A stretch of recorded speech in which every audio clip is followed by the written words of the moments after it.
regular Menifee City Council meeting of April 16, 2013. Madam Clerk, would you call the roll? Yes, sir. Councilmember August. Here. I'll note that Councilmember Furman is absent this evening.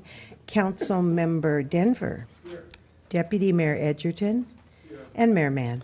Here. Thank you. City Attorney, do we have a report out of closed session? Yes, we did meet in closed session pursuant to Government Code Section 54956.9A regarding existing litigation, Mark Miller versus City of Menifee. There was no reportable action taken. Okay, thank you, Madam Attorney. A bit of housekeeping before we do the rest of the agenda. I think it would be appropriate for me. I need to move agenda item 5.1 as it's currently reflected and move it to the consent calendar as agenda item 10.12. So agenda item 5.1 is now agenda item 10.12. And with that, would you all please rise and join me, join all of us in a moment of silence for all of the victims of the terrorist attack in Boston yesterday.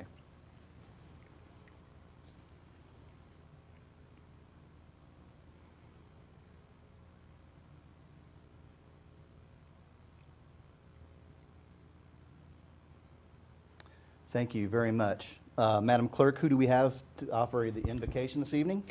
Pastor Rex Awigno with the Sun City United Methodist Church. Pastor. If you would all be with me in a moment of prayer. Dear God, we lift up our prayers this evening for the city of Boston and the thousands of people affected by the treacherous explosions that were planted at the center of activity during the Boston Marathon yesterday.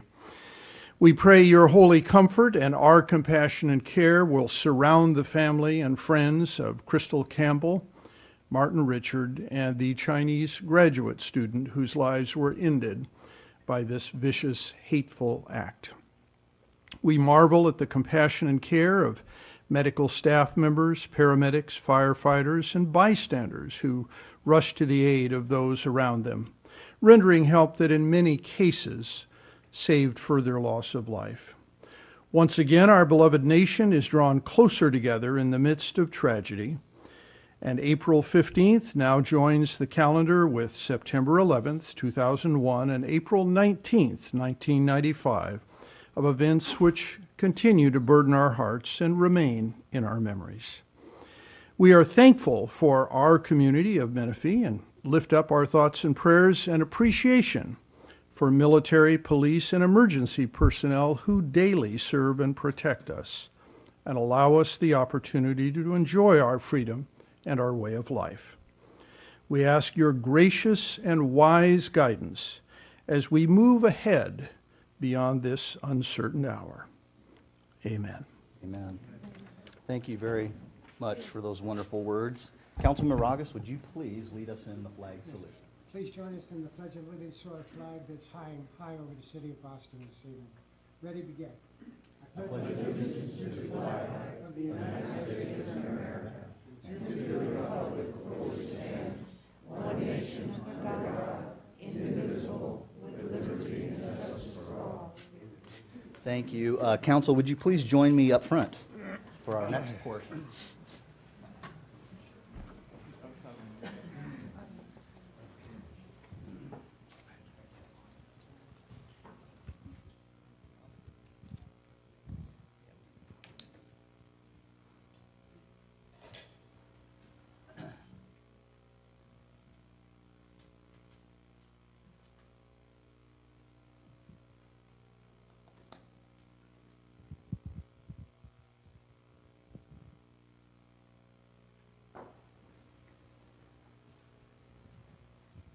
This next presentation, or this next portion of the agenda, you know, when we talk about the invocation that was just offered and the things that this country has gone through over the last 235 years, one thing that has remained constant is the ability for those who live in other countries to come to the United States of America and become citizens. And tonight we have a very special Menifee resident who has gone recently through that process. And I would ask Mrs. Monier Kano and your family to come join us up here, up front, please. Right here in the middle. Good evening. Sir, how do you do? It's good to see you. Come on right up with your daughter. This is Michael Kano, Monier's husband, and this gentleman is Monier's father. Monier and her family hail from what's known as Iran today, but has been known as Persia for centuries. And what's unique about the oath of allegiance for citizenship in America is there's 5 things that everybody has to swear an allegiance to. They swear an allegiance to the United States, and they renounce all other allegiances to other countries and other entities. They swear an oath to defend the Constitution against all enemies, foreign and domestic, and a promise to serve in the U.S. Armed Forces if required by law. I think you probably would get a waiver, just to let you know. And a promise to perform duties during a national crisis, such as yesterday, should the need arise. And so those things are values that everyone who becomes a naturalized citizen swears an oath to. So we have a proclamation for you, Monier. A city proclamation that reads as follows. Whereas Monier Kano and her family immigrated from Tehran in 1995, and Monier had the desire to be a citizen of the country she now calls home, and she followed the path to citizenship, which included an application after 5 years of residency in the U.S., a good understanding of U.S. history and government, the ability to read, write, and speak English, and to have established herself to be of good moral character. Monier was then, after testing and interviews, able to apply for citizenship. And on March 20th of 2013, after successfully completing all the necessary conditions, training and testing, Monier was sworn in as a new citizen of the United States of America at a ceremony at the Los Angeles Convention Center. The City Council of the City of Menifee congratulates you on becoming an American citizen and celebrates with you our newest American citizen in the City of Menifee, approved and adopted by this council in April of 2013. Congratulations.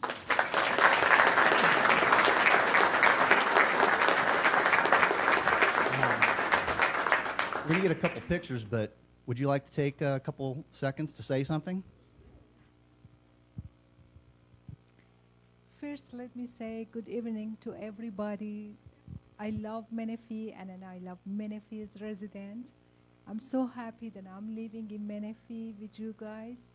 And the other thing, that I became American citizen just about a month ago. I'm so proud of what I did, and I'm so happy that I'm living in America. About 18 years ago, it was my dream to come to America, and now I'm here, American citizen, and I'm so proud of it. Thank you so much to all Americans that accepted me as American, and this is the dream that it came for me true. Thank you.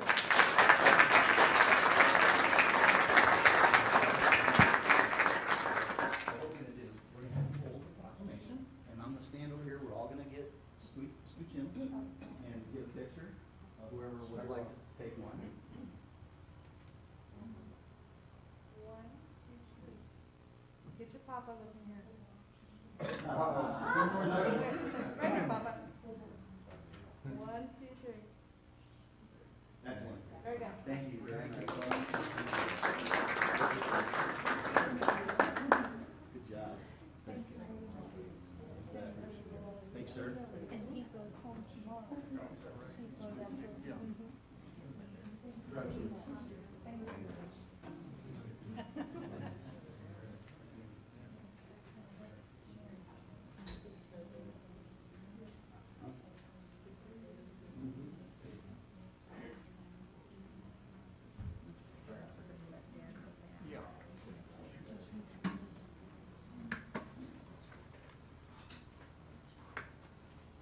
Over here. I'm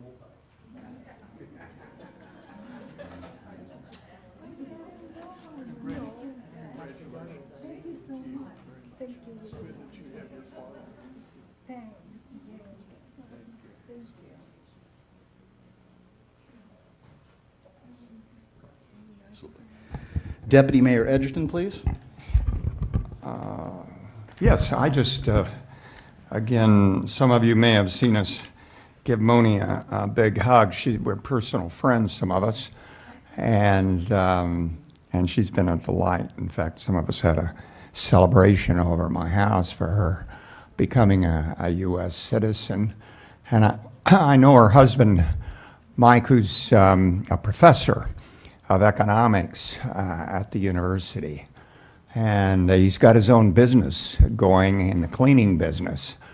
I couldn't believe it. I go to the cleaners, and all of a sudden, here this guy comes around, Professor Mike, and he's got this nice truck. He drives up to your house, he walks up to your door, he takes your cleaning, he goes off, he cleans it, and then he delivers it back to your door. So if you're tired of going to the cleaners, this is an advertisement. Go see Mike. Once again, super congratulations, Moni. Councilmember August. Just like to relate a little bit story to Munir and your family.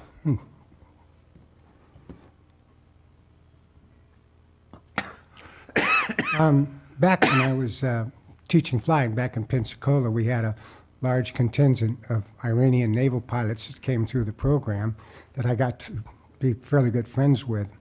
I can remember I was a fairly mean flight instructor, Marine captain, and I gave them a little bit of a hard time in the airplane sometimes, and they said you couldn't do that. I used to walk around the mall in Pensacola, and they would come up and jump on my back, and I said, we don't do that here, especially the Marine captains.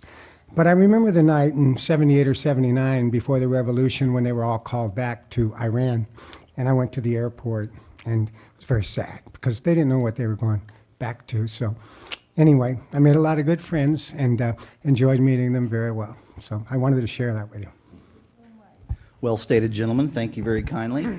Madam Clerk, it looks like we have a presentation on the agenda next. Yes, sir. City Attorney, Yes. you're up. Thank you. Some months ago, we talked about having a little presentation on property rights, property values, how things happen in America, and how things happen with planning in communities like this. So I've prepared this presentation. It comes out of a number of things that I've done in other communities, but it's tied to the idea of community values as the controlling factor in land use development. America's a unique place because at the time that we were formed, in Europe, the rule of primogeniture applied. And primogeniture meant that only the oldest son of a person could inherit land. Everyone else was disenfranchised, which gave a great incentive for everyone else to come to America. And in America, we established a different means of owning property and of devising it, that is, giving it away, inheritances, and so on, so that everyone could become a landowner. And that was unique in the world at the time, and it's not terribly common these days either, but it is the hallmark of American development, capitalism, and everything that really is what we're about. Land ownership itself is an interesting concept. In the law, we refer to land ownership as a bundle of sticks. And what that means is that you don't just own the dirt, you own rights and interests in the dirt. You own potentially the mineral rights, which you can separately sell or bequeath or otherwise transfer, lease, that kind of thing. So there are all kinds of interests in land that are subject to negotiated transfers, conveyances, and so on. And those interests, easements, for example, are varied and complex, but they really contribute to the whole concept of property rights and how land ultimately develops. Property rights are fundamental to our way of life, but there are always competing forces when it comes to property rights because we have more than one owner of land. We have owners who are next to each other who may have different visions for how their property should be developed and what development on the land next to them will do to their property rights. So it's a constant tug of war, if you will, in terms of planning and balancing the uses of land. land ownership doesn't exist in a vacuum. It's in the context of the community. And that's an important quality when you look at determining how a community is going to develop, because it takes a collective vision of the community to achieve the common community values-based planning. Uses have to be compatible with neighboring property. No one really believes that I can do anything I want with my land and the heck with you. You only believe that so long as you're talking about yourself, because you certainly don't believe it about your neighbor. You think he can only do what he can do that doesn't affect me. And that's not how it works. We all have to work together. That's what the context is about, and that's why planning comes into being. Externalities are a term of art in the land use development. And what externalities are the costs of new development that occurs when an existing community is already present. In other words, the roads serve the existing community perfectly fine. We're going to put in 3,000 new houses. We're going to need new roads. Those are externalities. Those are matters that need to be paid for, they need to be planned for, and they need to be part of the total picture. The idea with externalities is to make sure that the costs that are associated with growth are borne by the growth itself. And the nature of the conflict. There is a conflict, and I've talked about development interests here, but it isn't just development interests. Environmental interests play a major role in the contest of ideas and values that you see in planning. High-density development is always one of the issues that comes up in local communities, because high-density development maximizes the value of the land and of the project to the developer, but it also affects the nature of the community, creates a much more urban environment. And that's a competing value. Some communities want to remain more rural in nature, others want to become more urban. And it really becomes the vision of the community that it controls, or should control. The power to manage land use development derives from the police power, the ability of a government to provide for the common health, safety, and general welfare of the community. That's a very powerful, it's the fundamental power of government. The idea that you are in fact protecting the community and enhancing the community for the benefit of the residents. I love this quote from William O. Douglas. It's the only quote I love from William O. Douglas, but it's a good one. The police power supports good neighborhoods, and I'm going to read it. A quiet place where yards are wide, people few, and motor vehicles restricted are legitimate guidelines in a land use project addressed to family needs. The police power is not confined to elimination of filth, stench, and unhealthy places. It is ample to lay out zones where family values, youth values, and the blessings of quiet seclusion and clean air make the area a sanctuary for people. This is the heart of planning, and this is the heart of land use in the country, as far as I'm concerned. Land use regulations may be imposed, but of course they're always subject to the Fifth Amendment to the United States Constitution, which prohibits taking of private property without just compensation. So that's a continuing theme that you see in all kinds of land use decisions. And planning is essential to every community. And sometimes we hear that, well, there shouldn't be planning, or planners are too restrictive, or, gee, can't I just do what I want on my property? But the fact of the matter is that without planning, you get into conflicts among residents. You get into conflicts with people not being able to resolve the competing interests of the community. So because it's land use, there is a context, and that context requires planning. So why should local governments control land use decisions? Because you're local government, because you are the ones closest to the people. It is you sitting in this audience who are part of the decision-making process, who contribute and are heard on these issues. And it is your local representatives, whom you elect, who make decisions. That's the fundamental issue, I think, in terms of planning today, is how much of the planning should take place at the local level versus regional, state, federal level. And increasingly, the movement is toward the higher levels, the more removed levels of government, rather than the government that is closest to the people. Community values and growth. Some communities value commercial, industrial, and residential growth. to enhance economic vitality. Some want preservation of particular resources for the future, even if it means that growth will be limited. In both situations, the real question is always the context and the community. I've represented at the same time places like the city of Hemet and the city of Goleta. Very, very different communities and very different goals and aspirations for the community.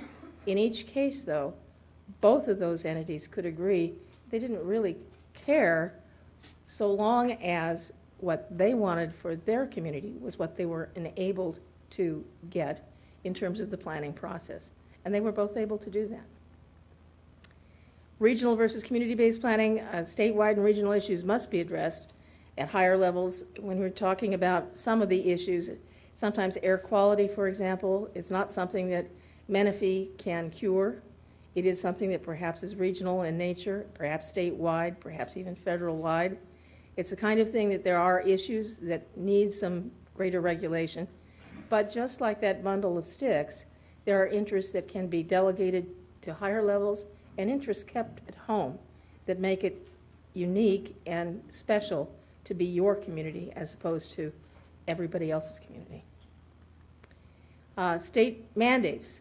State mandates in recent years have limited the ability of local government to base planning decisions on local values, and increasingly they intrude on decisions that affect local neighborhoods, and we'll talk about a list of those, just some of them that have come up.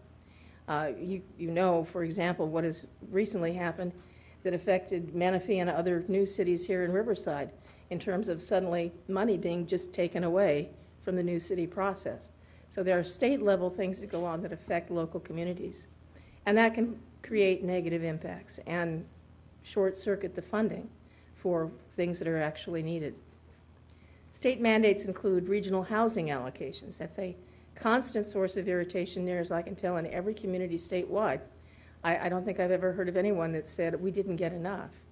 Everyone is concerned about meeting those regional needs and being mandated to do so regardless of the context of their community. Second unit mandates fall in the same kind of thing. Many discretionary kinds of powers have been taken away. Same with group homes. I know you've heard of various group home issues in Riverside County in particular. Species habitat mandates. We all like the kangaroo rat, but do we really want all that vacant land for it? Well, again, that's a competing kind of question. Regional transportation mandates, state and federal environmental regulations, climate change and greenhouse gases regulations, smart growth and sustainability issues. The smart growth and sustainability issues are sort of au courant these days. That is, they're the ones that seem to be surfacing at the top of the list. But all of these kinds of mandates diminish local control. Increasingly, local government is being squeezed out of this. I love this guy with the whip. I think this is good. I hope you can see it. But the local government is being squeezed out, and development interests and environmental interests and corporate interests and other interests as well have the power to affect legislative action, sometimes more than local communities. It's interesting the struggle that we're having, for example, on that vehicle license funding issue. That local communities directly affected by it don't seem to have as much power as some of the more competing interests that want the money for other purposes. We've lost redevelopment agencies, which is plus or minus depending on your point of view. But regardless of whether you're in favor of redevelopment agencies or not, the power has now shifted to the state. And the state now has the power to do more at a state level and to keep the funding that otherwise would have come to the local level. So that has a significant effect on local control. Smart growth is something that's been around for a long time. Actually, I can remember going to a conference on it in about 1988 here at the University of Riverside, as a matter of fact. And it's certainly, some planners are in favor of it, some planners are not. The idea is that you want to develop urban centers and sort of spread out from there. It's not a bad idea particularly, but some of the implementation of that comes down to a lot of very high density, very intense development at the core, and then land that is really almost restricted from human use surrounding it. There are issues there that, again, because this tends to come from higher levels of government, local government doesn't have quite so much power to affect the outcome. The idea, of course, is to make transportation and other issues much more readily dealt with, but it's not all that sometimes people would like it to be. And smart growth is also what is sometimes referred to as sustainable growth. And again, that relies largely on regional, state, and federal values as opposed to the community values. And I think, as you will see, the smart growth advocates, for the most part, like a lot more uniformity than many local communities are comfortable with. And why the debate? Well, California has historically behaved as if we have limitless resources. And certainly smart growth and sustainability and all of those things acknowledge that, well, not everything is unlimited. We need to look at building for the future in a way that makes sense. Legislative edicts, however, that ignore real limitations on development can't serve the community well. And so there needs to be input, there needs to be dialogue, there needs to be local involvement in that decision making. And again, unless we return some of these decisions to the local community, we will lose the unique character of those communities. This is a values bill of rights for local government, and I will tell you it was put together with the help of a group out of the Santa Barbara area that was very much a property rights group, but it had some very, I thought, positive aspects to it. This is what perhaps a local government ought to be looking to. The right to establish and enforce standards of maintenance within the community. The right to impose restrictions on group homes. That's been a sore spot in a number of places. The right to determine appropriate densities for housing. Make that a local as opposed to statewide determination. The right to determine the mix of housing choices and values. The right to limit residential growth based upon the ability of the community to sustain a healthy place to live, so that you're not overrun with certain types of housing or with housing at a time when you don't have the resources to provide services. The right to limit commercial and industrial growth to reflect limitations of resources within the community. The right to aggregate uses in a rational and sound way. The right to assure the free flow of traffic. The right to consider aesthetics in the design and location of development. The right to own property without fear of governmental takings, without a genuine public purpose, whether by eminent domain or regulation. Finally, the key is careful and balanced planning in the context of community values. And that's it. Thank you very much, Ms. Biggs. Council, do you have any questions or comments? Seems to me that the timeliness of this presentation as we go to finish our general plan elements and then make a final determination on our general plan, it's very timely, as well as indeed some of the ordinances that are going to be coming before us over the next few months. I think it's a very timely presentation. I thank you for that. And one of the things that it was clear to me is, despite the fact that there may be from time to time federal and state legislative edicts, to the extent that they're compulsory versus voluntary or just goals, the message that I saw in the presentation still is that it's up to us. It's up to us at the local government level, and we control our destiny when it comes to land use and planning. To a large extent it is, and that's something to be remembered as you go forward with the general plan, certainly. Well, thank you very much, Madam Attorney. Hearing no other comments from the council, on to approval of meeting minutes. May I have a motion to approve the minutes of April 2nd, 2013? So moved. May I have a second, please? Second. Are there any objections? So ordered. Recall on agenda modification, we moved agenda item 5.1 to the consent calendar, which is now 10.12. Are there any other modifications to the agenda? No, sir. Thank you, Madam Clerk. The agenda is approved. At this time, we will take public comment. Do we have any public commenters this evening? Yes, sir. Please proceed.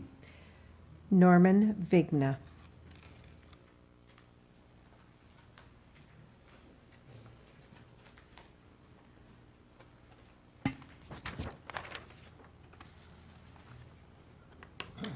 council members, Mr. Mayor, audience.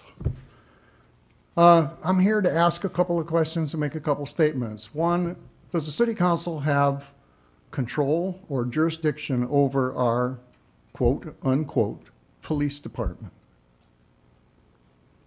I don't expect you to answer. The answer is yes. Please proceed. Okay. We have several police cars floating around the neighborhood. Some say Menifee Police, some say Riverside County Sheriff. You never know which is which or which they're doing. I live on the 215 bypass. Is anybody familiar with that? The other name for it is Marietta Road.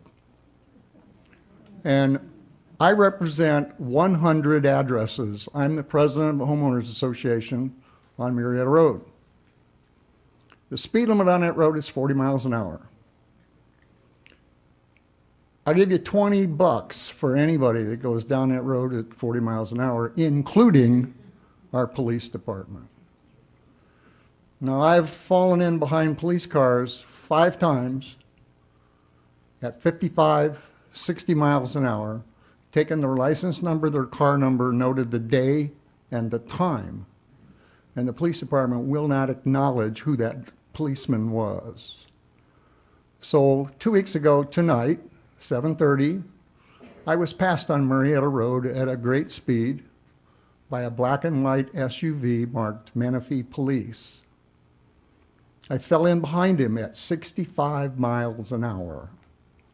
He did a rolling stop at Sun City Boulevard, which is a stop sign, proceeded from there northbound at 65 miles an hour.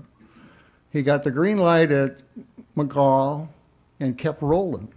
And when he noticed that I was following him, he swerved into a left-hand turn lane, hit the brakes momentarily at a stop sign, and turned left. I stopped and turned left behind him and followed him to the next stop sign, where he again did not stop and turned left. I stopped and turned left, and he pulled up against the side of the road, got out of the car, and quite vivaciously said, "Do you have a problem?" And I said, "Yes, sir, I do." I said, "Do you know the speed limit on that road out there?" "Oh, that." And he started to walk away from me. I said, "It's 40, not 65. And as he's walking away, I said, "Now, don't go anywhere." I said, "What's your badge number?" He reluctantly gave it to me. The next day, I called the Paris office. They switched me to his supervisor, who promised to look into it and get back to me, never did. Mr. Vigna, But what I'm talking about is that's your time. if they're going to protect us, they need to start with themselves.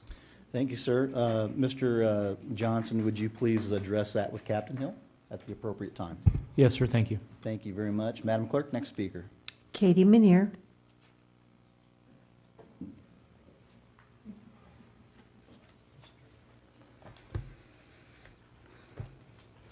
Good evening. I'm going to bring up an old topic that I'm really good at by now. Recently at a Planning Commission meeting, there were some serious questions asked of Mr. Metalko, a Planning Commissioner. He answered them with documented facts. Mr. Leesmeyer, who's also a Planning Commissioner, seemed to be all ears after the meeting, wanting to hear more. They continued their conversation for an hour or so. Mr. Leesmeyer was quoted in the Californian as saying that if what Mr. Metalko said at the meeting was true, then the city had been lying to him. Well, I did address Mr. Leesmeyer at the Planning Commission meeting to let him know that indeed the city has been lying, not only to him, but to the city, to the citizens. Fast forward to the city council meeting the following Tuesday. It was demanded that Mr. Metalko provide the documents to the city by a certain date and time. The gist of the demand was that either they be produced or the people with concern should shut up and quit bringing the matter up. Now my questions are, were these records offered to the city? Were they offered more than once to the city?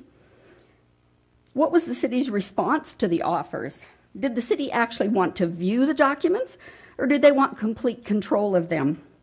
It's my belief that if they had obtained them, they would have been destroyed.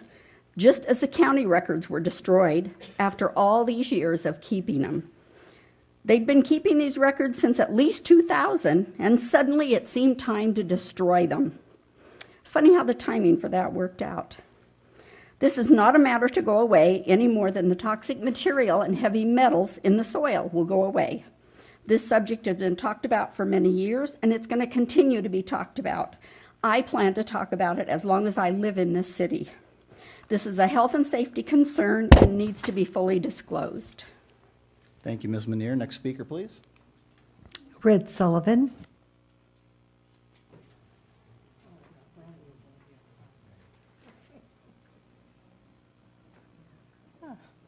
Good evening, Mr. Mayor, council, staff, and members.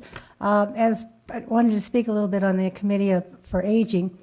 As the president of Menifee Sun City Concern, I just want to let the council know and the general public know that we are very much in favor of this committee and that we will do whatever we can to support the committee. So any comments that have been said to the contrary are not true. We are definitely in support of this committee and will do what we can.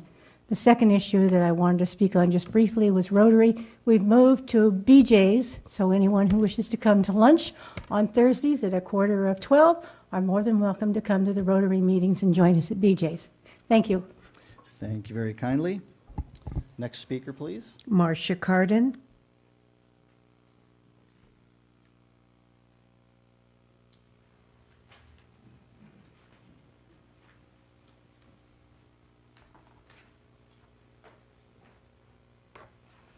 Good evening, Mayor, City Council. I'm here this evening because there was an article written about me in the Menifee Buzz recently. They spelt my name wrong, which I felt was funny. What wasn't funny was that they said I'm a paid employee for Sun City K9 fundraising, and I'm not an employee. I'm strictly a volunteer, and the girls I work with, they are all volunteers. We do not get paid for anything. And they said they'd put a retraction, but I just want to clarify it because we have a garage sale upcoming, and I don't want anything to deter or take away from that. Okay, thank you. Thank you for the clarification. Madam Clerk, do we have other speakers? Yes, sir. Bob McGee.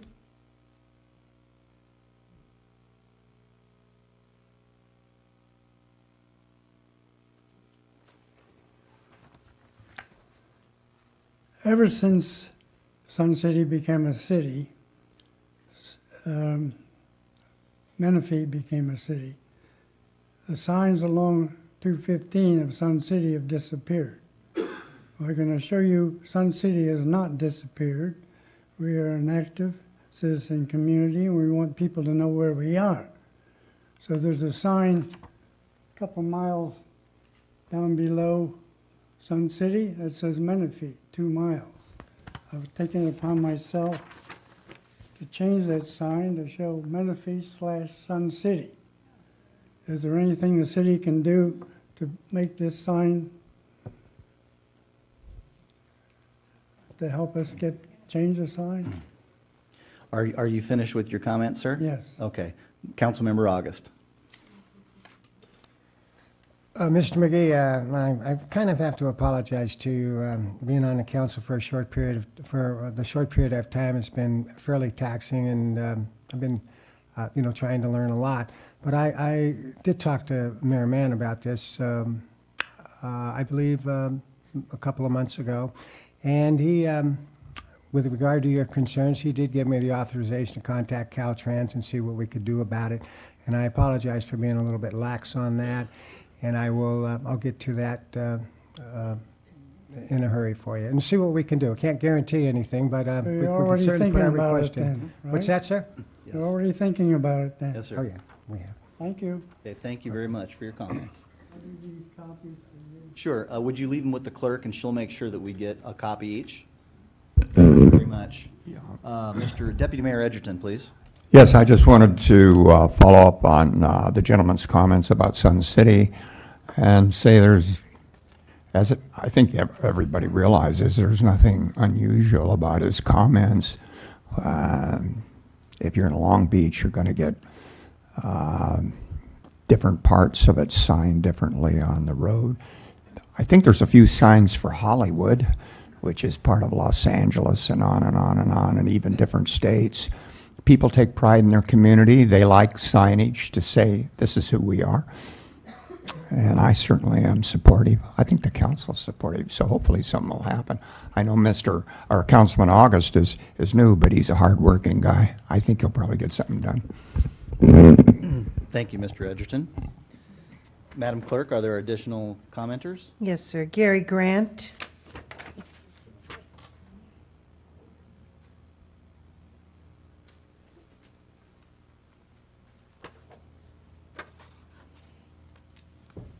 Good evening, Mr. Mayor, members of the staff, and other members of the council.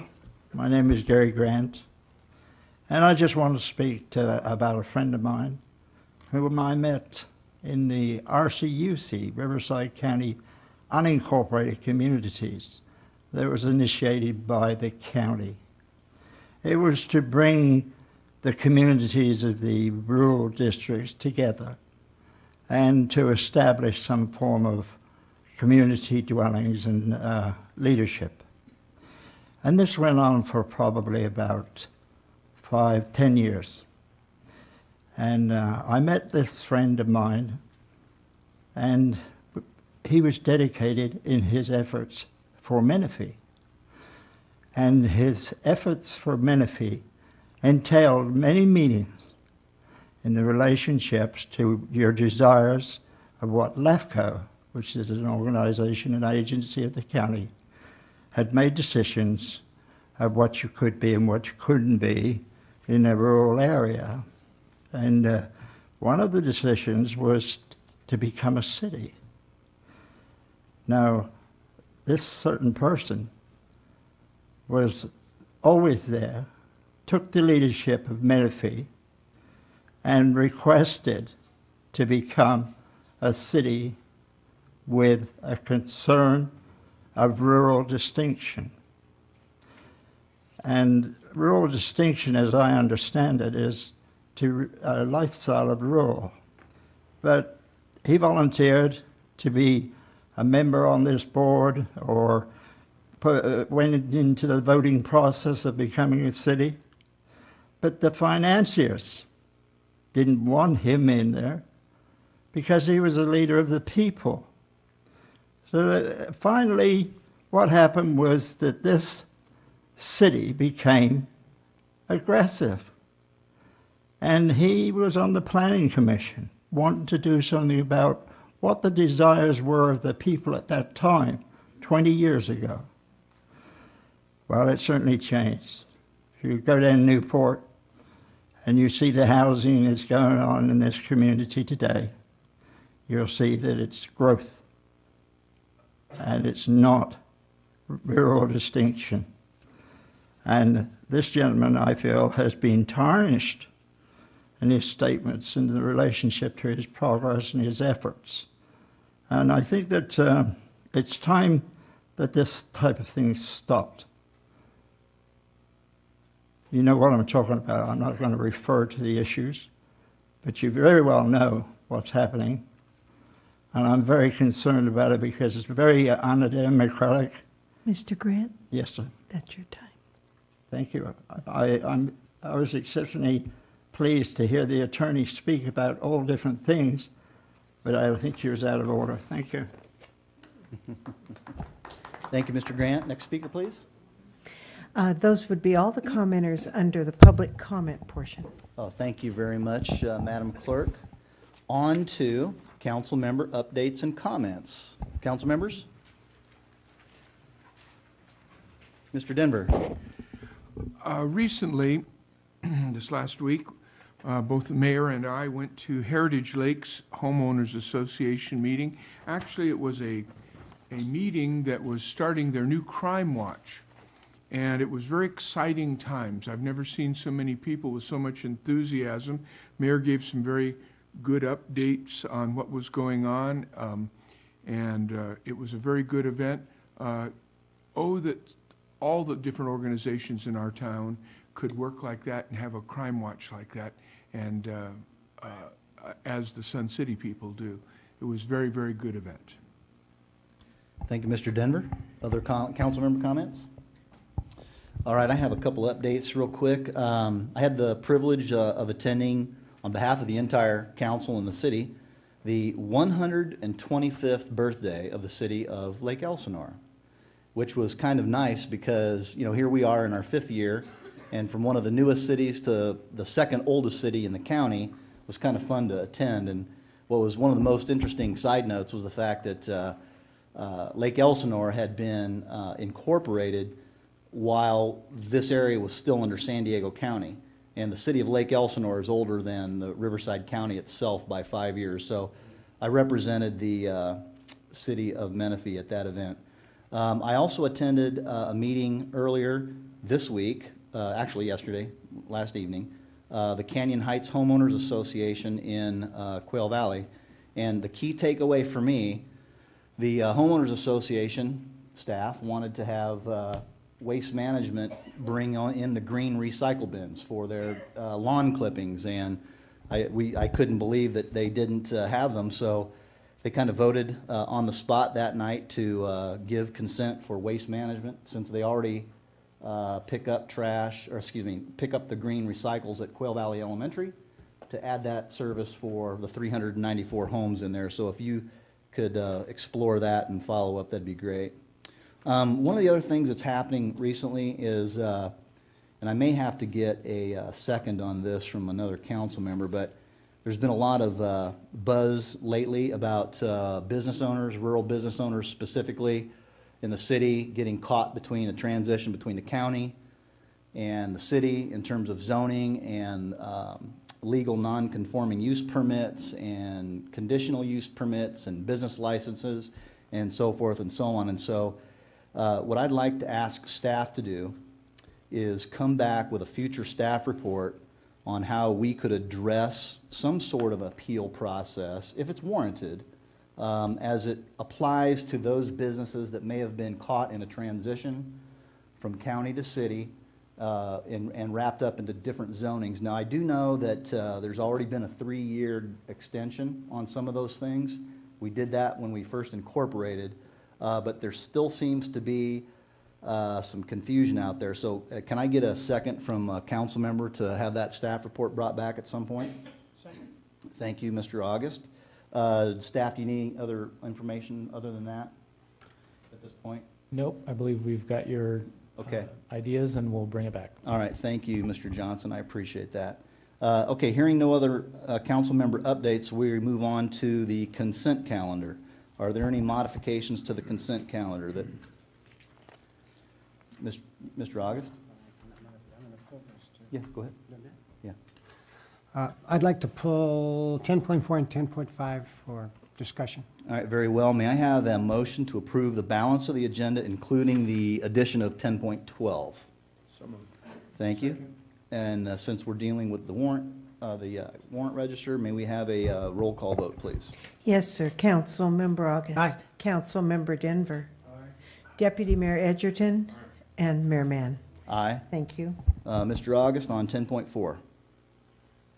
10.4, let me read the recommendation from staff. Approve an amendment number 1 to agreement for professional services for construction inspection to increase the compensation from the original amount of $50,000 by $34,000 to $84,000 to Tri-Lakes Consultant Incorporated. This is an increase of $34,000. I'm sure there's no problems here, but before my friend Mr. Yoders gets up and gets me on this one, I'll take it on myself. I would like anyone from staff to answer and maybe explain to me what a supplemental is. Is this going to hurt our budget? Did we get short? Did we short-arm something, not anticipate something? Brief explanation would be appreciated, please, from anyone from staff. Before staff, would you like them to also address then 10.5 at the same time? Yes, sir. Okay, thank you. Mr. Johnson. Thank you, Mr. Mayor, Mr. August, members of the council. Terry Willoughby can explain to you how this works through developer deposits, and that the contract can increase to a certain dollar limit, but it doesn't mean that that's what we will pay them. But Terry, Director of Finance, can take over. Thank you, Rob. Both of these contracts are funded through developer deposits. However, developer deposits come into the general fund as revenue. We budget these contracts as expenditures as a control measure to make sure we track how much we're spending on them. And we don't take them directly against the deposits. We take them separately, track them separately. There has been extra work on both of these contracts, and that's why you see the supplemental appropriation on the one. There was enough money in the budget for one of the contract amendments, but not the other one. So I'm not a budget guru, so I'm learning along the way here.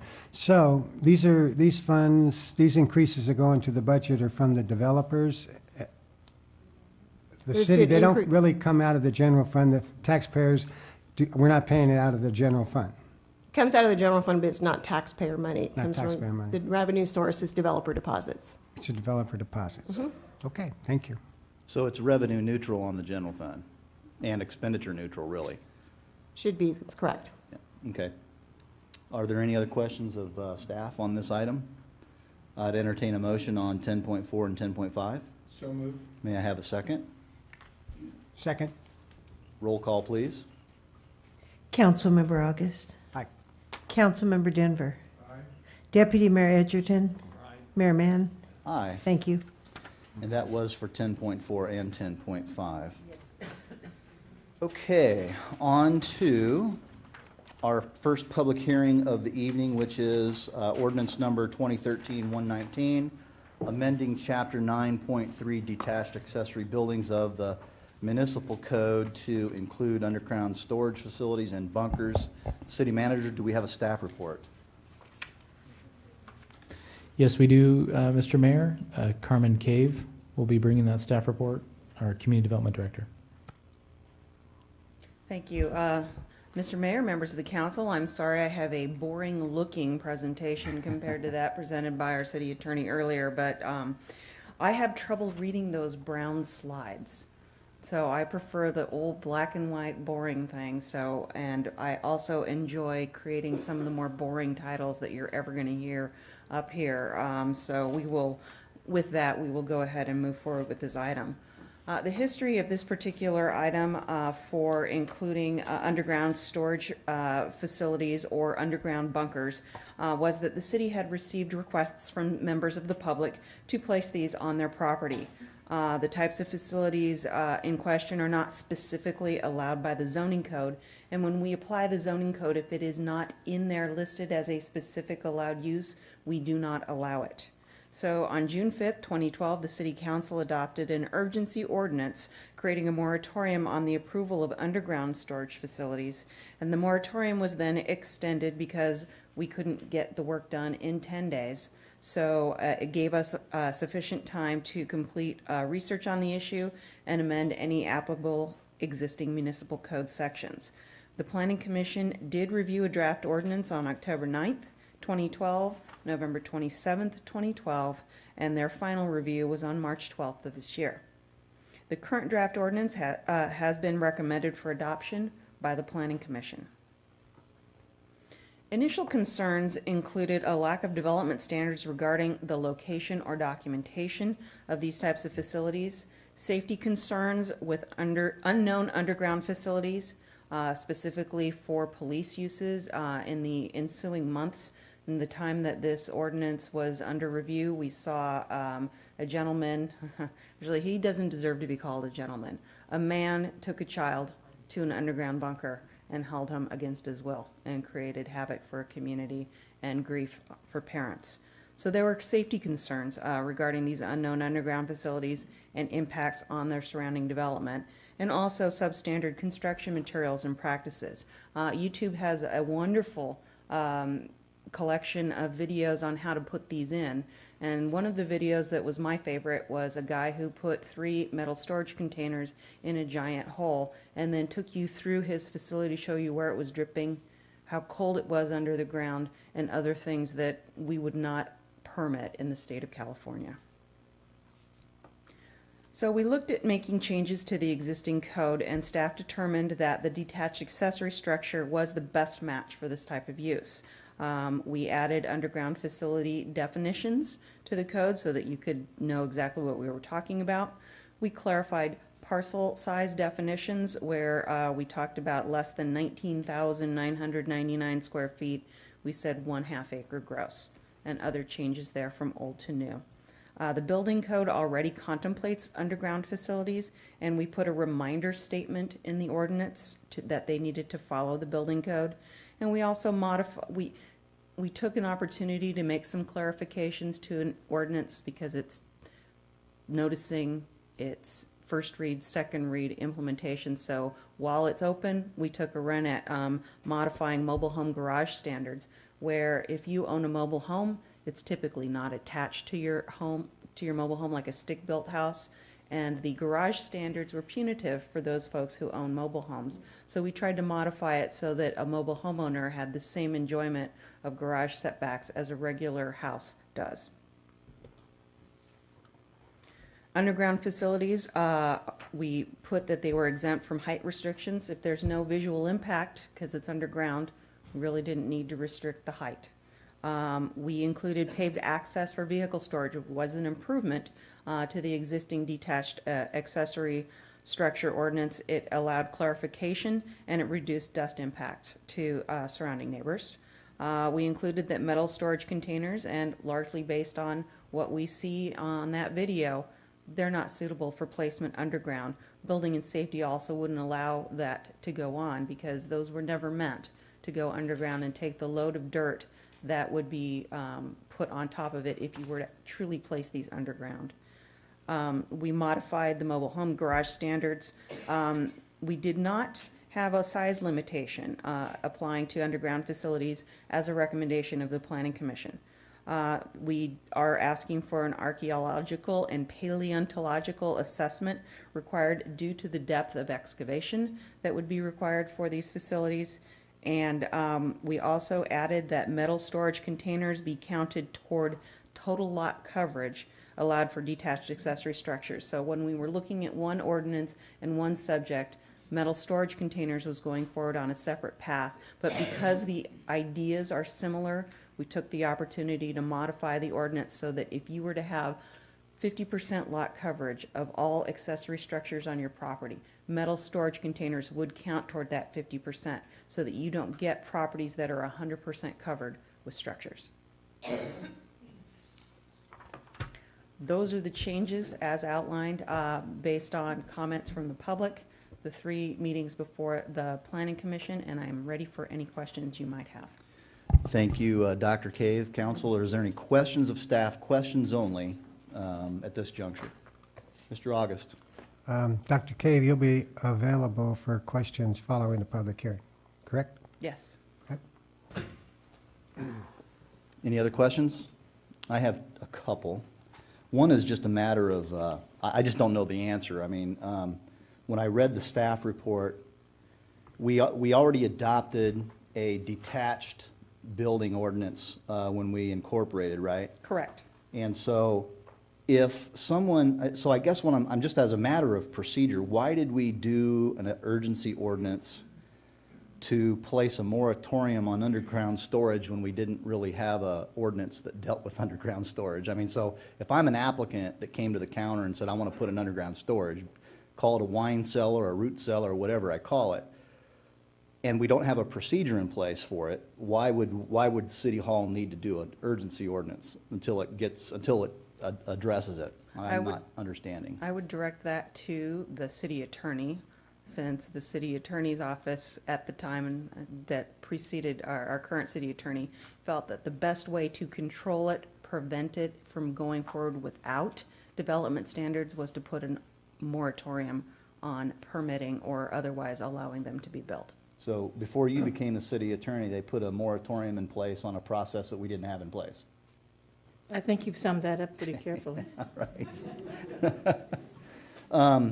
You briefly touched on your presentation on the underground limitation, and I want just to ask a clarifying question about what was staff's recommendation to the Planning Commission on limitations for underground size? Because it seems to me that the Planning Commission didn't address underground size, but yet the California Building Code does when it exceeds 1,500 square feet. The staff recommendation was to limit it to the size to the same size as what would be allowed above ground. Okay, so in the draft ordinance, well, it's not a draft anymore, but in the ordinance presented then, Table 1 would apply below ground as it applies above ground? No, the Planning Commission took away the size restriction and recommended, which is what you see this evening, no limitation for underground storage, Really? but the same limitation that previously existed for the above ground.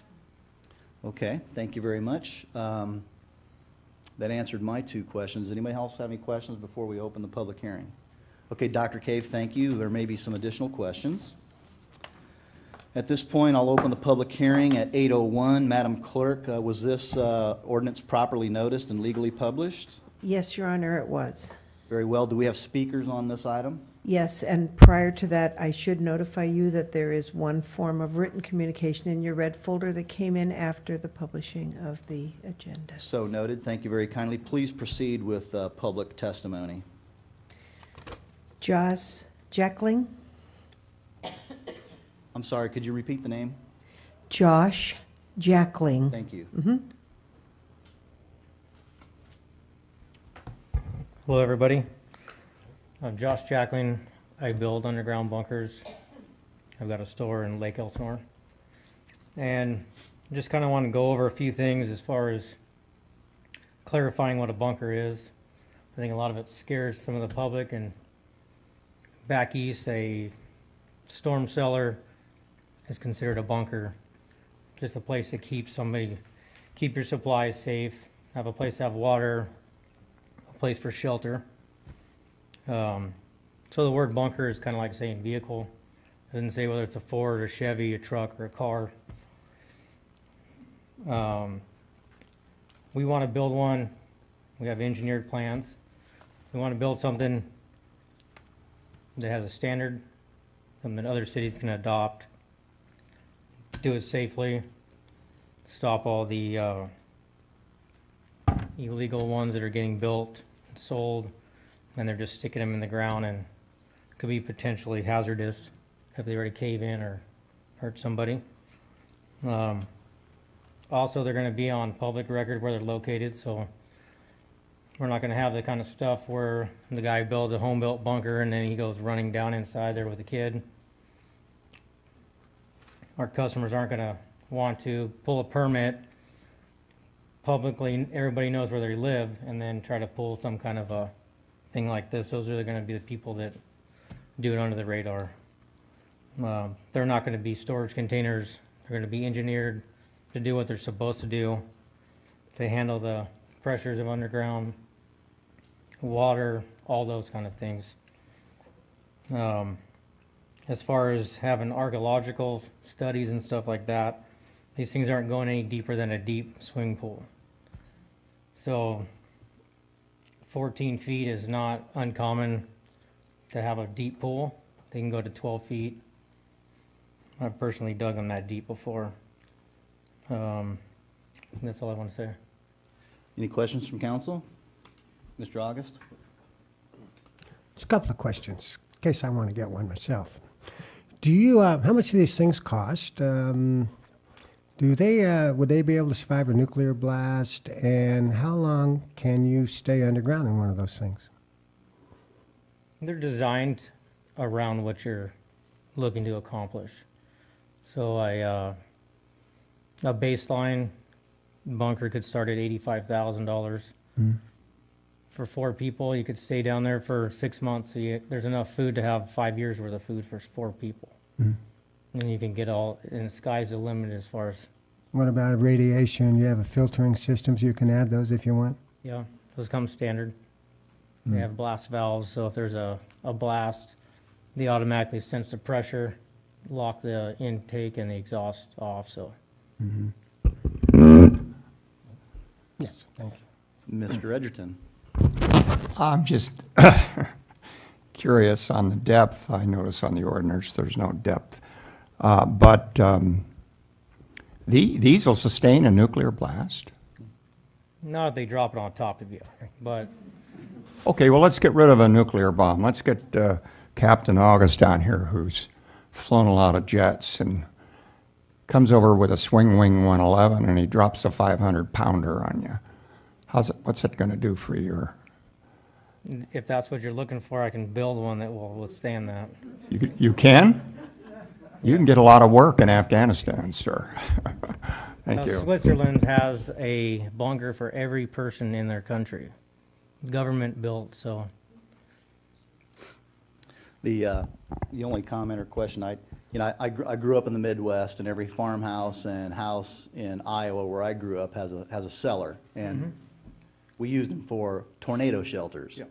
So, when you say that a bunker is kind of like a car, just depending upon what brand, that's just not true, because this ordinance is dealing with other things than just a underground storage bunker. We're talking about wine cellars, root cellars, any other kind of storage facility that a resident might want to put there, and a bunker that your firm produces is just one of the possibilities that could fall under this ordinance. So just want to make that public statement. Are there any other questions for this speaker? Thank you, sir, very much for your time. Thank you, guys. Madam Clerk, do we have other speakers? Yes, sir. Bernie Jones.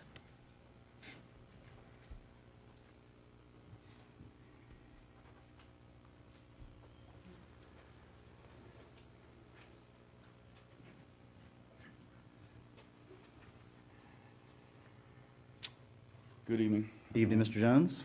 I've been up here, this is probably my third or fourth time. I'm not this public speaker, I'm just a family man. The bunker contractor is mine. I've been at this for about 14 months, trying to get this passed. 2 planning commissions, and chokes me up every time I go up here. I'd like to explain that the whole endeavor for me to do this was to protect my family. And I keep getting comments, that's not what I want to build. I want to design it. I did the soils. I drilled 2 holes, 25 foot deep. I got the plans. I spent my money, and I only want to protect my family. But I just can't seem to get anybody to do it. I don't want to do anything against the law. I don't want to hide anything. I just want to protect my family. If nothing ever happens, my kids can inherit it. I just want to protect. And I've been delayed. It drives me nuts that I can't protect my family. And I don't want to do anything dishonest, illegal. I just want to do it right. So I came to the city. They wouldn't accept my plans. 14 months. Now I'm with another contractor. I've paid money. I've done all this, and all I want to do is protect. I don't want to build anything unsafe. I've engineered it. I've soil tested it. I've done everything. Planning Commission approved it twice. I'm just asking to help me out and let me protect my family. Thank you, Mr. Jones, for your comments. Mr. Ritter. I wanted to ask a question. You certainly have my respect for wanting to protect your family, and I certainly want to protect my family. But I'm curious, what is it that you feel with a bunker you can protect your family from that you can't protect them from now? Bunkers are made for several different reasons and a multiple amount of catastrophes. I mean, the dam could break, economic, financial. They talk about things, North Korea. We have San Onofre right on the coast. These are all things that may not happen. Aliens might come. I don't think they're coming, but if they do, I have my bunker. It's my right to be able to protect them, even if it's a storm. I mean, it's not something, I'm not a truth teller or, tarot cards. I just want to protect my family with whatever happens. But to sit on the couch and put my arm around my wife and say, hey, I'm sorry I didn't do my best, it's just not fair. I want to go, hey, let's go down the bunker and be safe. I brought my parents in here last time, brought my kids, and I want everybody to see that I've done, as a father, a son, I said, this is what I've done, trying to get people to let me build something that's approved, engineered by a California certified engineer, soils tested. I'm not asking to do anything illegal. Mr. Jones? Yes, ma'am. That's your time. Any other questions from council? Is my on? No. Go ahead. Mr. August. Mr. Jones, can you describe your property for me, whether you live on acreage?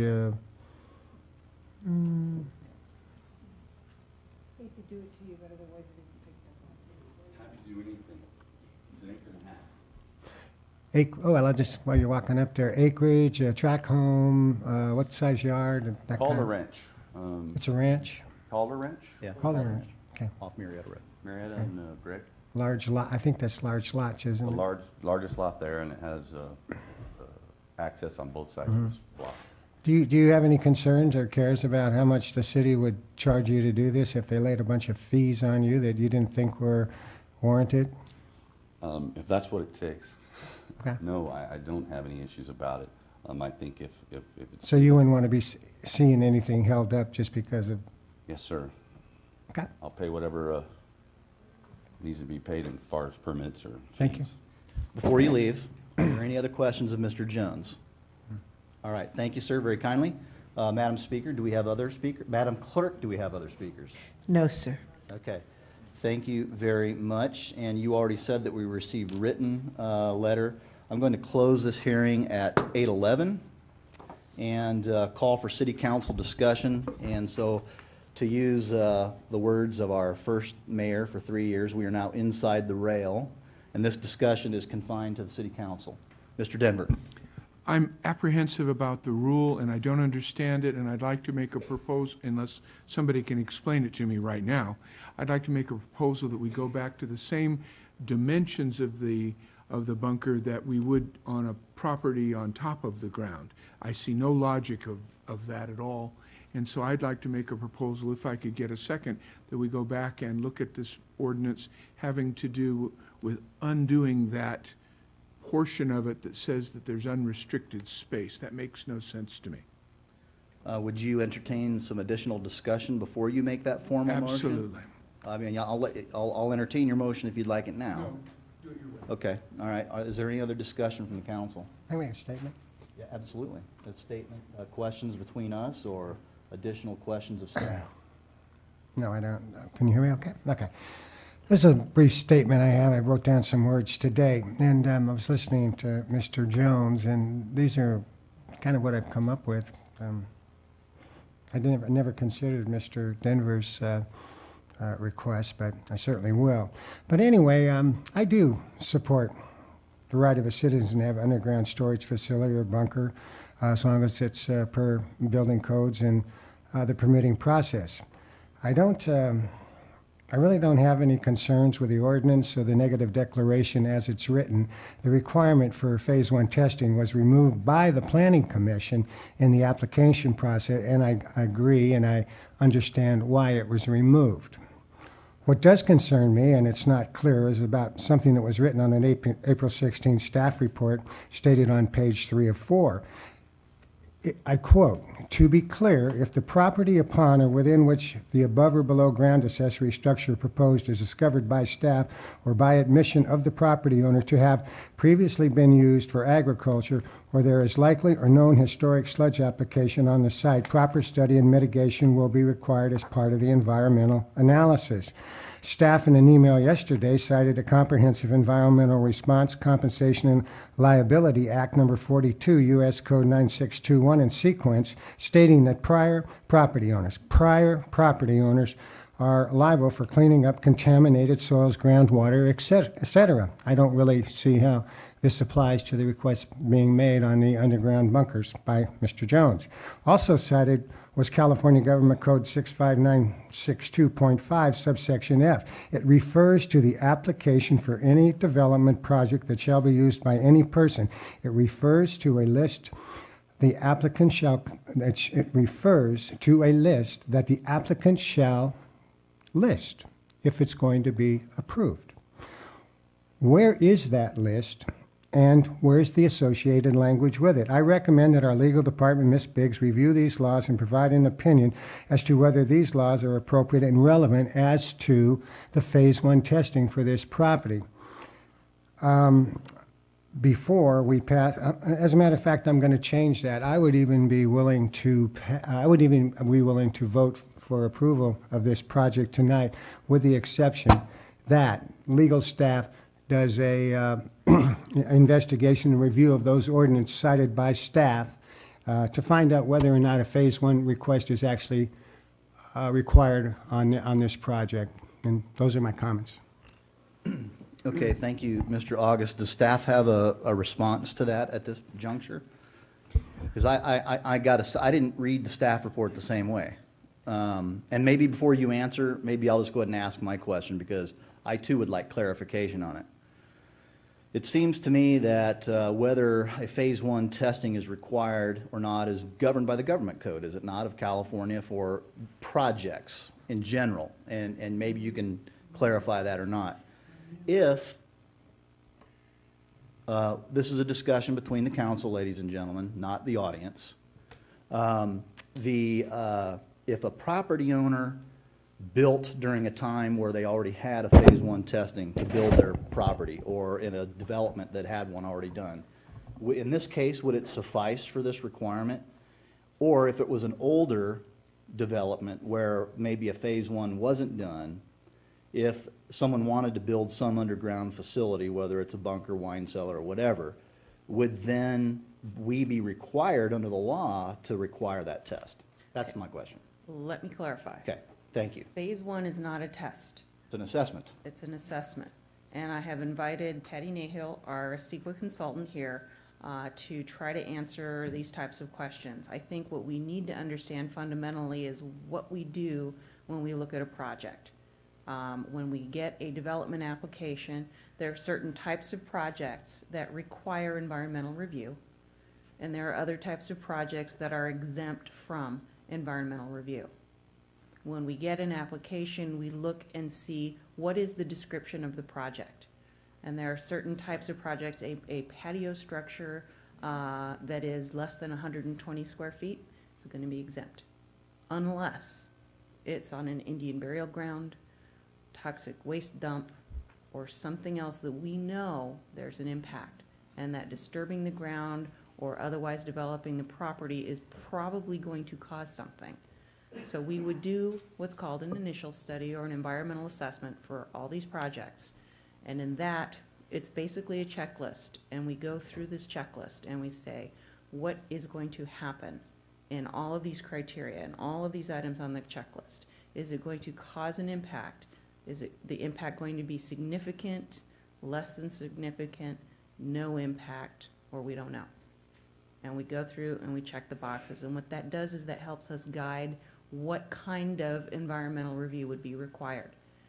If the property was on agricultural land and a phase one was conducted in the past, we would probably use that phase one and look at it and see if we need to do further environmental review, or if it's going to warrant some kind of mitigation to make sure that you're not digging on an old dairy pond where cows were wallowing in manure in years past. Those are the types of things we want to look at to make sure that we don't create new impacts, or that if you're going to build there, you remove that dirt that's contaminated, dispose of it properly, and remediate the site before you build. Council Member August. You can let somebody else go first. Mr. Denver. I'm confused. I was under the impression that Planning Commission suggested that we do not have the phase one, the appraisal on bunkers, and you're stating that we do. Okay, the ordinance as it was drafted prior to what you're seeing right now did a mandatory phase one analysis. Not every property requires a phase one analysis. There are certain triggers for conducting a phase one analysis. How can you decide whether there's a pond on there, or it's agricultural, or there's an Indian burial ground, unless you look to see if there's an Indian burial ground and there's a pond?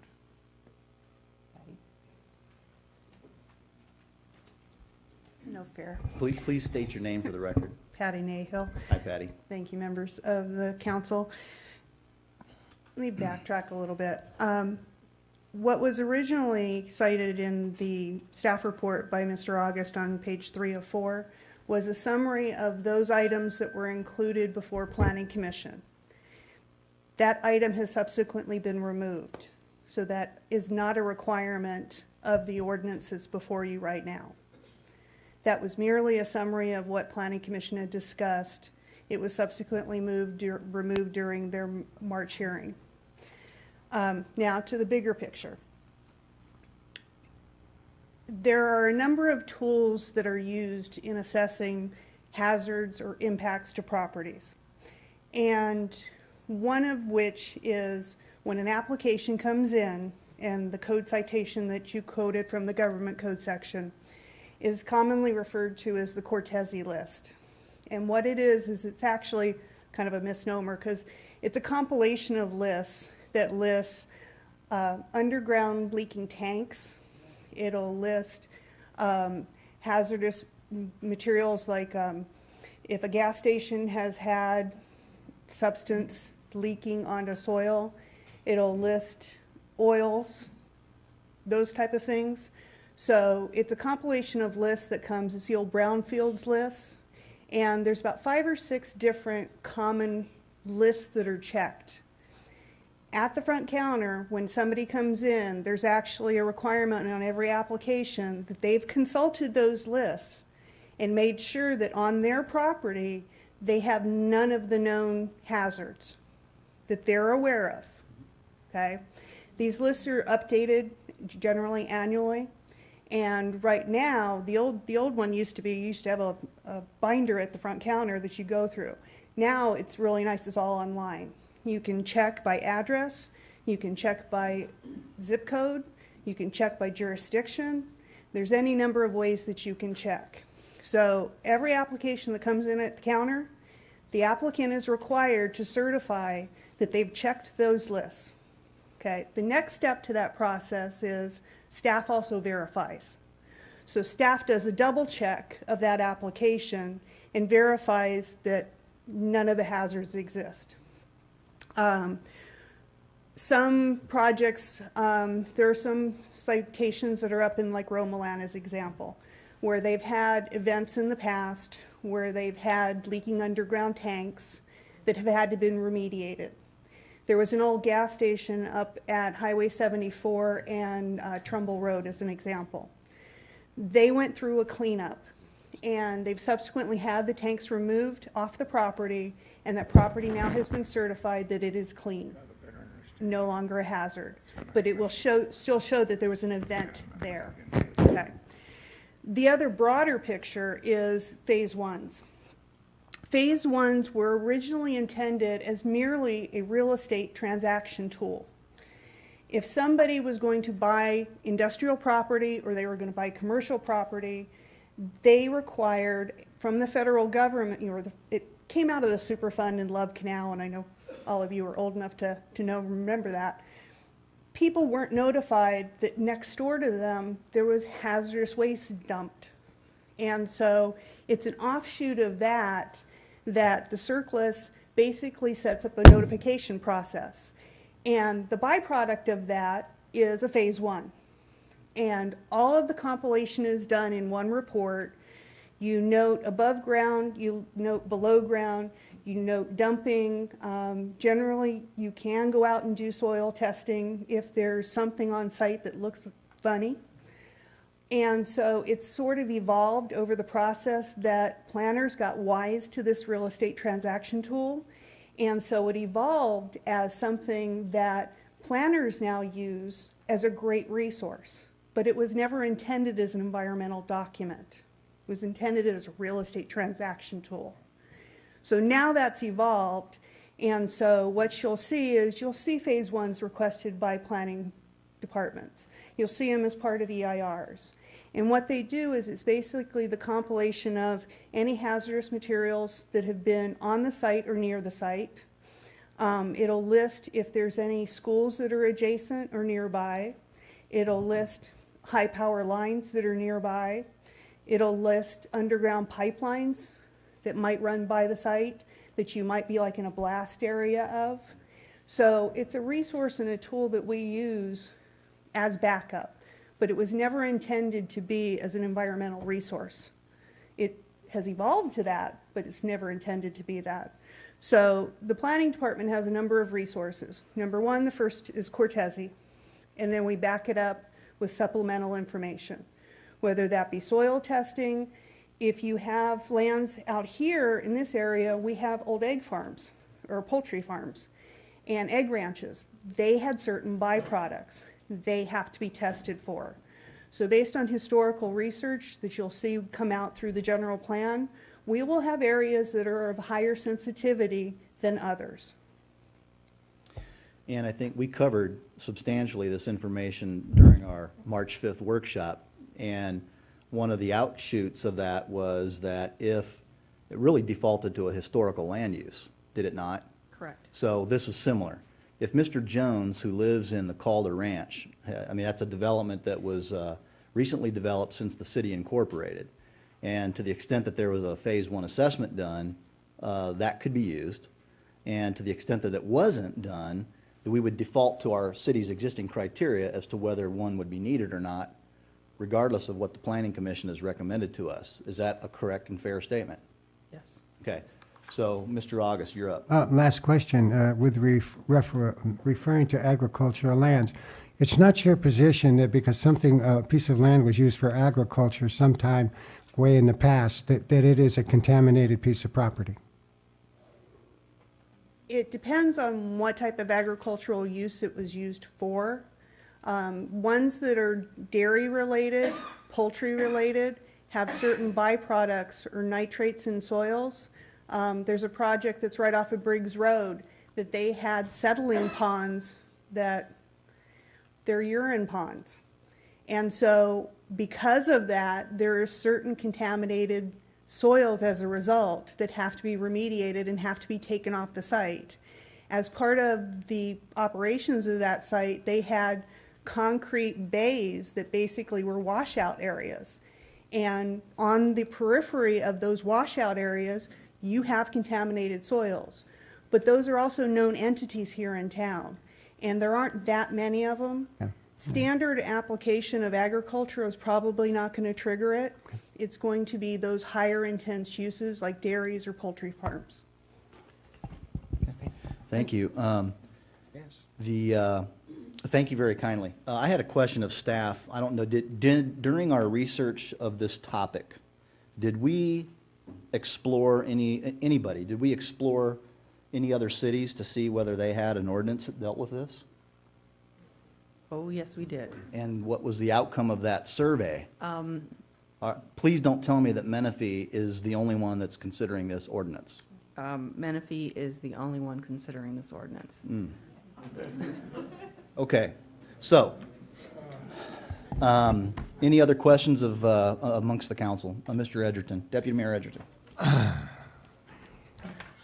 I think everybody, or most people in here, have relatives, or you've been in the Midwest, or Florida, or wherever, where obviously if you're going to have a killer or a cellar, it's because of a hurricane, it's because of tornadoes, and it's a very wise thing to have them. Out here, it's difficult to find reasons, in my mind, for an underground bunker. I very much sympathize with the gentleman who wanted to protect his family, regardless of whether or not I agree with his reasons. I'd be glad to get out and help him dig the thing. You know, myself, I have another person I know very well who's a public official here, and he felt we should have them. He was concerned about race riots. I can find no evidence whatsoever that there's likely to be any race riots, but for whatever. I did ask some questions, not of activists, but of people around the community. I talked to a couple of people at the Oasis. I talked to some people in the core area, and up in the villa. I just asked some people. I like to knock on doors and just get in conversations with people who are not part of the situation, and I was curious about their feelings about this, realizing that the bunkers are not needed here for hurricanes. They're not needed, so what are they needed for? I think one of the things that concerned them, you mentioned the gentleman that took this girl down there. There's more than one gentleman that has done that. There's all over the world. We've seen a lot of this. Let me ask you: when somebody According to this ordinance, if they take out a permit, are the police and the fire notified? They're given their name, they're given their address, and they're given the exact location of that bunker. When the application comes in, we would circulate it to police and fire for their review and comments. So fire may say it's in a high fire hazard zone and may require certain development standards. Police may look at it and know that it's in a gang-infested neighborhood in, adjacent to Murrieta or something like that. I had the... Infested neighborhood adjacent to Murrieta. I didn't want to call on any place in town because I don't want to besmirch the reputation of the city, so I threw that one. When I was back in Minnesota, I had a, I don't know if you'd call it a privilege, the opportunity to go through a maximum security element where I knew some of the, not the inmates, but the people who were in charge, including in the Department of Psychology. And they allowed me to sit in on some of the sessions, and it was quite an education to watch these guys that looked very normal and were very articulate, and they were in there, many of them as serial rapists. Essentially, this was a place for that particular type of crime in Minnesota. And but you know the way our laws read, liberals are inclined to protect more of our civil liberties, but at the same time they're inclined to be pretty lenient with authorities. So those guys get out. So if we have somebody who has been convicted as a serial rapist and they apply for one of these permits, they serve their time. Do you have any reason to deny them that permit? On a land use basis, no. I don't know how the police would treat that particular application. Okay. You mentioned about the sexual abuse of the child. We've had a lot of those that are quite infamous, even in Europe, where a couple of girls were hidden away for 18 years while they even had families, etc. And I think most everybody in here knows that or particularly any of us who've had any work with law enforcement, the recidivism rate, and I'm not talking about 15-year-old girls, I'm talking about pre-puberty, the recidivism rate for child molesters is in the 90s, meaning essentially it's not curable. They do it again and again and again. If somebody comes up to your counter for one of these permits, and they've been convicted, arrested, imprisoned, they've served their time, they come out, they come to your counter, can you refuse them a permit? I'm not sure how the planning department would be able to find that information out, but we would hope that the police in their review would be looking at that information regarding whether they think it Of course they would be looking at it, but how can you constitutionally tell them they can't have a permit? I can't answer a Constitution question. Okay. There's, I don't care if somebody wants to toke a joint, they can blow their brains out with that stuff if they want to. I don't really care. Methamphetamine bothers me a little bit. I just don't want them going next door to me, blowing my house up or something like that. Also, I don't like the behavior of people with methamphetamine. Sometimes they get quite violent. But if you've got somebody that's had convictions with methamphetamine and several convictions and incarceration, but they're out, would you give them a permit? I believe that would be part of the review process for the police.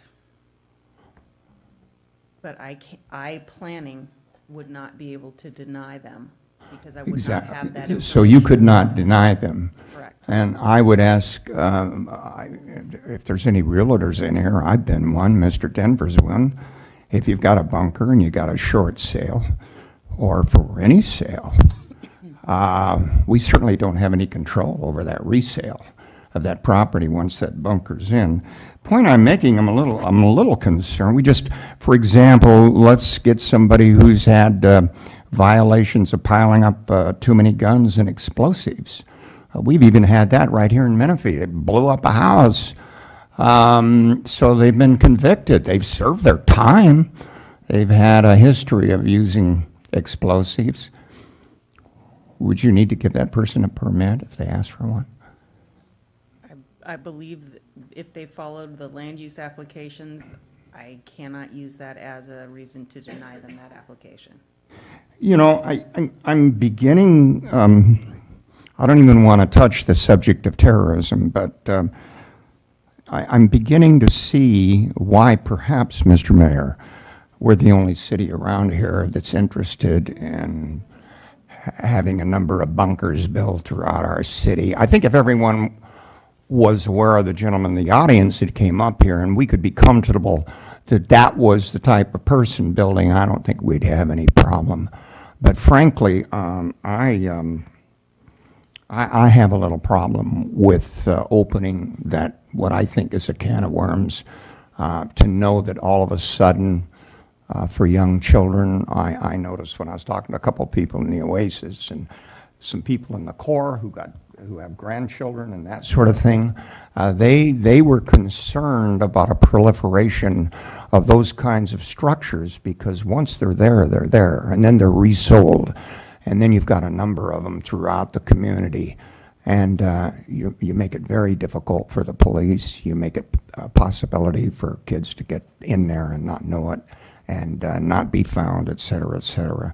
So that's my concern. And so my last question is, this is in reference to amending another ordinance, which was a good ordinance. So if we simply didn't approve this, which would mean we're not going to add these bunkers, the rest of the material would remain, would it not? As previously adopted by the City Council, yes. We may want to talk to you later about amending the mobile home garage provision, but there's no urgency there, and we have not had folks come in asking for permits and having us have to give them a denial or recommend something else for them. Thank you, Carmen. You've been very helpful, and I really appreciate it, and you've certainly helped me make up my mind. Thank you, Deputy Mayor. Before I call on Councilmember Denver, City Attorney, did you have a reply? Well, I think the issue's probably been resolved. All right. But certainly, Ms. Cave is correct. Land use decisions are land use decisions, and who the owner is irrelevant. So you just don't have that control. All right. Thank you, Madam Attorney. Mr. Denver? I used to live in Paris.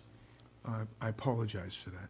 And I lived in a house that now the police chief, well, our old police chief now lives in. And in that house, there was a cave, a door on a cave that was built years ago, 20s as I remember, and it was a wine cellar. It was a place where you store things. Does Murrieta and Temecula have a law against wine cellars and caves away from the house? We were not able to find ordinances in other jurisdictions except one in Northern California that even addressed basements. You couldn't underground- find an ordinance in Murrieta or Temecula having to do whether you can put a basement in your house? Did I hear you say? No, there are no separate ordinances for detached subterranean structures. Typically, an underground structure is attached to your house and is considered a basement, regardless of whether you put wine, root cellars, or use it as the man cave. Or the doctor cave, as it were, or the woman, sorry. Yes. So that's A woman typically, cave? that's typically how these, Well, in her case, she's, I see. that's typically how these structures are used as part of the home. Did I hear you say that it is okay in Murrieta and Temecula to build an underground Basement as basement part of your house. if it has a cave, if it has a runner, if it has a way of walking to the house? No, I did not say that. What did you say? that's detached. I said typically, It has to be under the these house. things are part of the house and are considered a basement. You do not see a lot of basements in California because of seismic issues.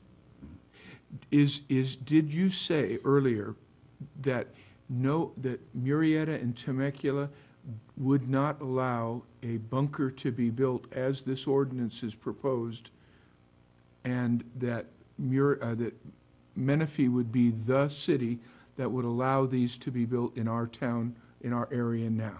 Their code does not address underground detached facilities. So if they interpret their code the way that we do, if it's not an allowed use, it's not allowed. All right, very well. Thank you very much. Any other comments, questions of staff, discussion amongst council? Thank you very much for your patience, everyone. I'll entertain a motion on this agenda item. And Madam Clerk, before we do that, could you state to us what type of a motion you need on this? Yes, sir. This would be a motion to introduce, do the first reading and introduce ordinance number 23-119 and schedule for a second reading and adoption. And it would also be a motion to adopt a negative declaration. Thank you very kindly. Dr. Cave? Late breaking news from my planner. She did contact Temecula and Murrieta. Paris. And they do not allow an underground bunker. Thank you very kindly. I will entertain a motion on this agenda item. I move to approve the negative declaration, add an ordinance as written. Is there a second? Is there a second on the motion to introduce and to adopt a neg deck? Is there a second on this motion? This ordinance fails on the floor for a second, well, lack of a second. On to agenda item 11.2, ordinance number 2013-120, amending section 1850 of Riverside County Land Use Ordinance number 348 as adopted by the city of Menifee. We have a staff report on this agenda item. Yes, we do, Mr. Mayor, members of council. Ms. Carmen Cave from our Community Development Department, the director. Ooh, and it's blue now. Ah. So I now have a blue background. Ordinance 2013-120 is before you this evening, amending the metal shipping container development standards. Again, there are many metal shipping containers already being used throughout the city that are technically a violation of existing regulations. The city has received complaints from neighbors regarding the illegal use of metal shipping containers, and we've received requests from property owners to put metal shipping containers on their property. There are conflicting issues related to metal shipping containers. One is a desire to expand the ability to have them, and a desire to see the current regulations strictly enforced. Discussion was held with the Planning Commission during hearings regarding the revised accessory structure ordinance that we currently have in place that has not been altered as of this evening. The Commission indicated support for allowing metal shipping containers to be in expanded use, and the City Council formed an ad hoc committee to study various land use related issues, and metal storage containers were discussed by that committee 3 times. The existing code is small, very small type. They are currently not allowed as a principal use in any zone, which means that they are not to be used on a vacant piece of property or in the middle of a parking lot that is the only parcel and the only use of that particular piece of property. They are allowed in all zones on a temporary basis during construction or grading. They are allowed as an accessory use with a plot plan, a permit, in commercial and industrial zones. And in non-commercial and industrial zones, shame on me, in non-commercial zones, placement of metal shipping containers is allowed as an accessory use, but you have to have a lot of at least 5 acres. You cannot have more than 1 container. You must set back from all property lines 50 feet. They must be placed to the rear of the main building on the rear half of the property. They must be fully screened by an opaque, which means non-see-through, or opaque fence or fast-growing landscaping, no chain link fences. The metal shipping container shall be painted a neutral color. Neutral is subjective. That's one of the few privileges we have of applying subjective rules for neutral. Pink is not neutral, purple is not neutral. Beige is, taupe is, some browns are, but we would never consider bright pink, hot pink, bright robin's egg blue as a neutral color. Well, Lisa might, but I wouldn't. This prohibition on metal shipping containers does not apply in certain agricultural zones and where they are permitted without a plot plan, which means they are allowed by right, or other type of land use approval. So when we're trying to resolve the conflict in requests for strictly enforcing the rules or allowing an expanded use, we introduced a draft ordinance to the Planning Commission back in October of 2012, and we based it on specific input from that City Council subcommittee.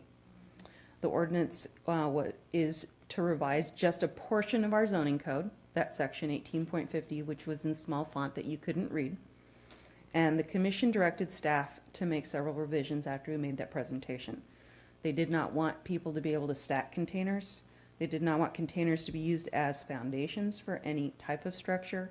They wanted us to add language reminding applicants of restrictions or additional permitting requirements for certain types of materials or uses for the metal storage containers. They wanted us to clarify allowed acreages, again, that 19,999 square feet.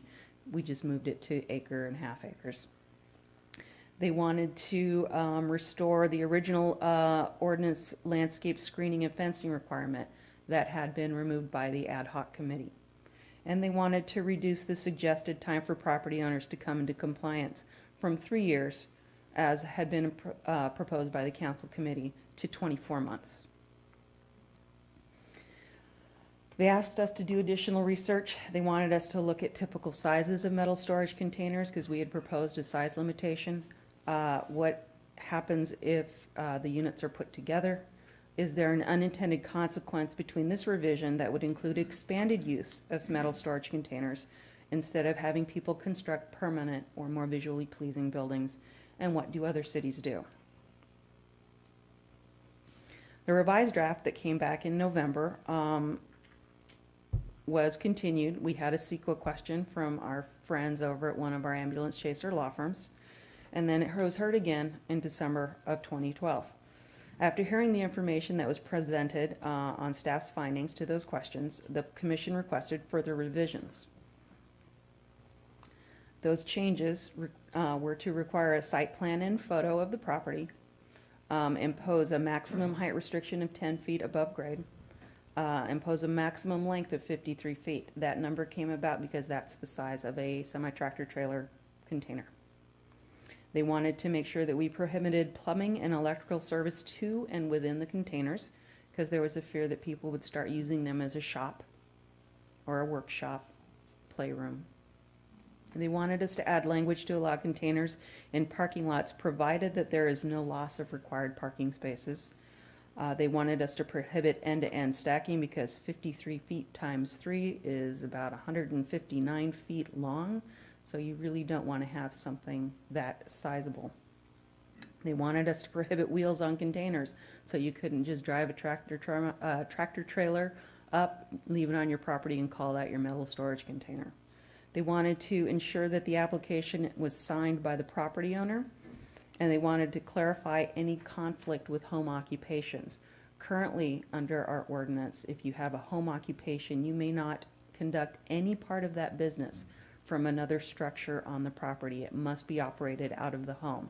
So if you were an Avon lady and you wanted to get a metal storage container to store all of your product, you could not. And they wanted to request from the council that a nonprofit could be exempt from fees if the metal storage container is a temporary use for charitable purpose, for clothing drives, food drives, etc. The final draft was brought forward on March 12th. The negative declaration based on the December 11th direction was prepared. Minor errors in text were corrected. I apologize, I'm a busy person and don't always catch all of those typos. And we made sure that it was consistent with the detached accessory structure ordinance for underground storage facilities. That's now off the table. We don't have to be concerned about that. So before, they were not allowed as a principal use in any zone. There's been no proposed change. All zones on a temporary basis during construction and grading. There's been no change proposed. Commercial and industrial zones as an accessory use with a plot plan, conditional use permit or a public use permit. There's no change proposed. and it does not apply in certain agricultural zones. Non-commercial and industrial zones, they had them as a minimum lot size of 5 acres. The changes before you tonight would reduce that to a minimum lot size of 1 acre. The prohibition before of no more than 1 container per parcel has been amended to allow 1 container on lots 1 to 2 acres, which includes up to 2.99999 acres. If you have a 3 to 5 acre parcel, you have 2 containers. And if you're 5 or more acres, you can have a maximum of 3 containers. The current ordinance requires a setback from all property lines to be a minimum of 50 feet. The new requirement would be 20 feet from the side and 5 feet from the rear if you are 1 to 2 acres, and 3 or more acres, it's 50 feet from the side and 5 feet from the rear. So you have reduced the setback requirements in the new ordinance before you. Before, where it was placement to the rear of the main building on the rear half of the property, that has been changed to the rear 1/3 of the property. So it's further away from the primary building. Before, the ordinance was requiring it to be fully screened by opaque fencing or fast-growing landscaping with no chain link fences. The new language is that the shipping container shall be screened by landscaping and/or fencing. Metal shipping container shall be painted a neutral color. The new requirement would be to match the primary structure on the site or painted to blend with the surroundings of the container so as to minimize their visual impact. New requirements would be containers not placed end to end. They may not exceed a height of 10 feet above grade, and wheels shall not be left on the containers. New requirements, maximum of 53 feet, no plumbing and electrical, may not be used in conjunction with home occupation. That is consistent with our current ordinance, but it bears stating to clarify. We have specific procedures for issuing a permit to include a site photo and signature of the applicant and the property owner on the application. 24 months to come into compliance, so if you have one today, you have 2 years to paint it, landscape it, and make sure it's set in the right place. Permits are valid for 3 years, and people must reapply every 3 years so that we can make sure that the landscaping is there, the fencing is there, there's no electrical, the painting is maintained, and everything is as it should be. We've received feedback from the public since the Planning Commission meeting. We had a gentleman from the north part of the city meet with the city manager, our executive consultant, and code enforcement to suggest enhancements to the ordinance to only allow containers to be painted in 4 neutral colors, to have the owner's signature notarized on the permit, and to strengthen the definition of metal shipping container to seagoing container. Staff's response in trying to accommodate the requests. It is difficult to define a neutral color, 4 neutral colors for all situations. We can use our judgment to ensure the color blends with the environment or matches the color of the house, whichever provides a lesser visual impact, although there will be landscape screening if the ordinance is adopted as drafted, and I give you the section where it talks about the landscape screening. Notarized signature, we would have to validate if you require that. No other permit requires a notarized owner signature, so we would have to do a little bit more work on that one. An additional definition for a sea cargo container, the San Diego County Zoning Code refers specifically to sea cargo containers. It was provided in December. The language was provided to the Planning Commission back in December. They did not elect to include that in the ordinance, and the definition is as you see on your screen. Any portable, reusable container generally referred to as a sea cargo container or cargo container and primarily designed or used for transporting freight by commercial transportation. When used for any purpose other than transporting freight, a cargo container is a structure. So San Diego's County's zoning code allows for use in areas zoned for residential and ag uses if it's complying with all building setbacks, if it's only used for storage, if a legal primary use on the property, we talked about that earlier. You can't just have a piece of ground with one of these things on it and nothing else. And that there are no violations of the zoning ordinance or other ordinances on the property. So basically you have to comply with all laws before you get a permit to put this on your property in San Diego County. They also require the exterior to be painted a solid color, and they give you a list of colors approved by the director, and the color selected matches as close as possible with the surrounding natural environment. So again, beiges, greens. I suppose if it was in the ocean or if you had an ocean view, you might be able to get away with painting it blue. Maybe some clouds, but it is a solid color. The square footage of the cargo container when added to the square footage of accessory structures on the property does not exceed maximum allowable square footage for accessory structures. We talked about that in the previous ordinance. You want to make sure that if you're going to put one of these on the ground, you count it as a building so that you don't get 120 square foot buildings, 27 of them plus 1, 2, or 3 sea cargo containers on your property and really creating a blight situation. They also say that on sites where the primary use of the property is residential, they have additional restrictions. If it's the cargo container may not be visible from any roadway. And for sites less than 2 acres, you can't have a cargo container greater than 320 square feet.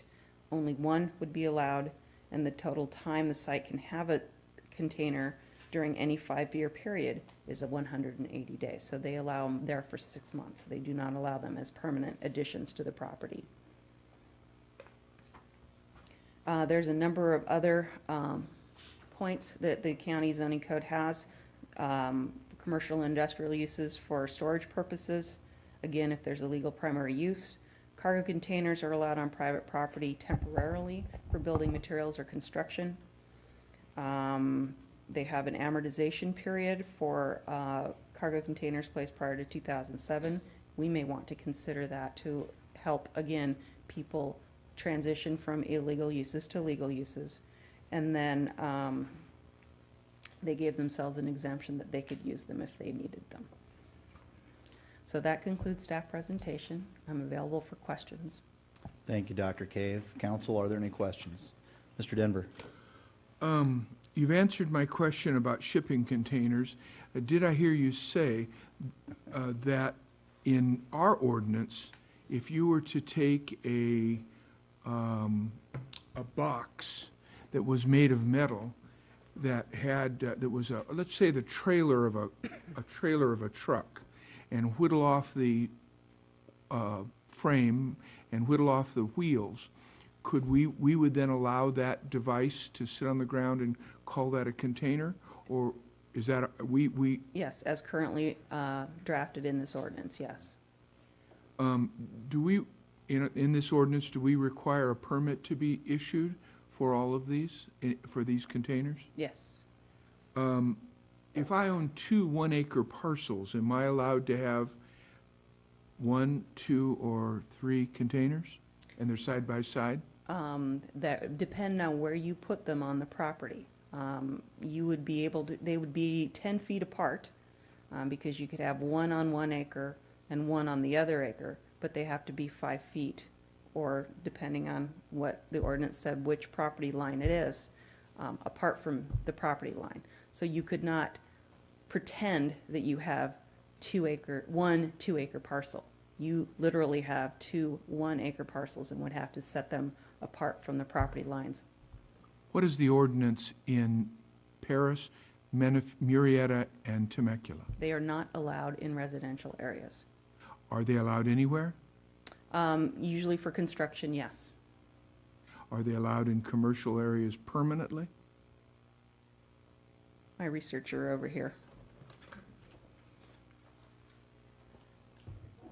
In the city of Paris, they approve them as with a conditional use permit in industrial zones, and they look at it on a case-by-case basis. Temecula pretty much does the same thing, where commercial industrial zones, conditional use permits required, and it's a case-by-case basis. But in all three jurisdictions, they do not allow metal storage containers or shipping containers in residential zones unless it's during construction. Do we have any containers on our property? People have offices in them. Local government is typically exempt from the local regulations, but the answer is no, we do not have metal shipping containers on city property. We utilize shipping containers on property that we lease or otherwise Yes, you're right. rent You're from absolutely others. right. I would like to state my opinions. My opinion is that I'm not in favor of containers because I think that it is it's not beneficial to our community as it grows. I think we've made some maybe I should correct me if I'm wrong on this. I think the city of Menifee and the county of Riverside before us has made some errors.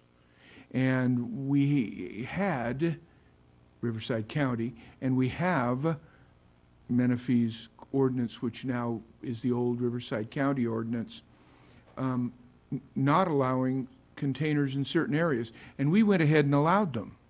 Or at least our code enforcement has been less than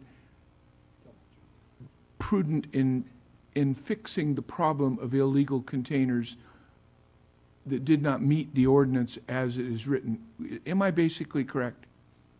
I think what you're, if I may have an opinion, I think what I'm hearing you say is that the city has been caught in a conflict where we have had some folks say they want expanded use and other folks say enforce the regulations.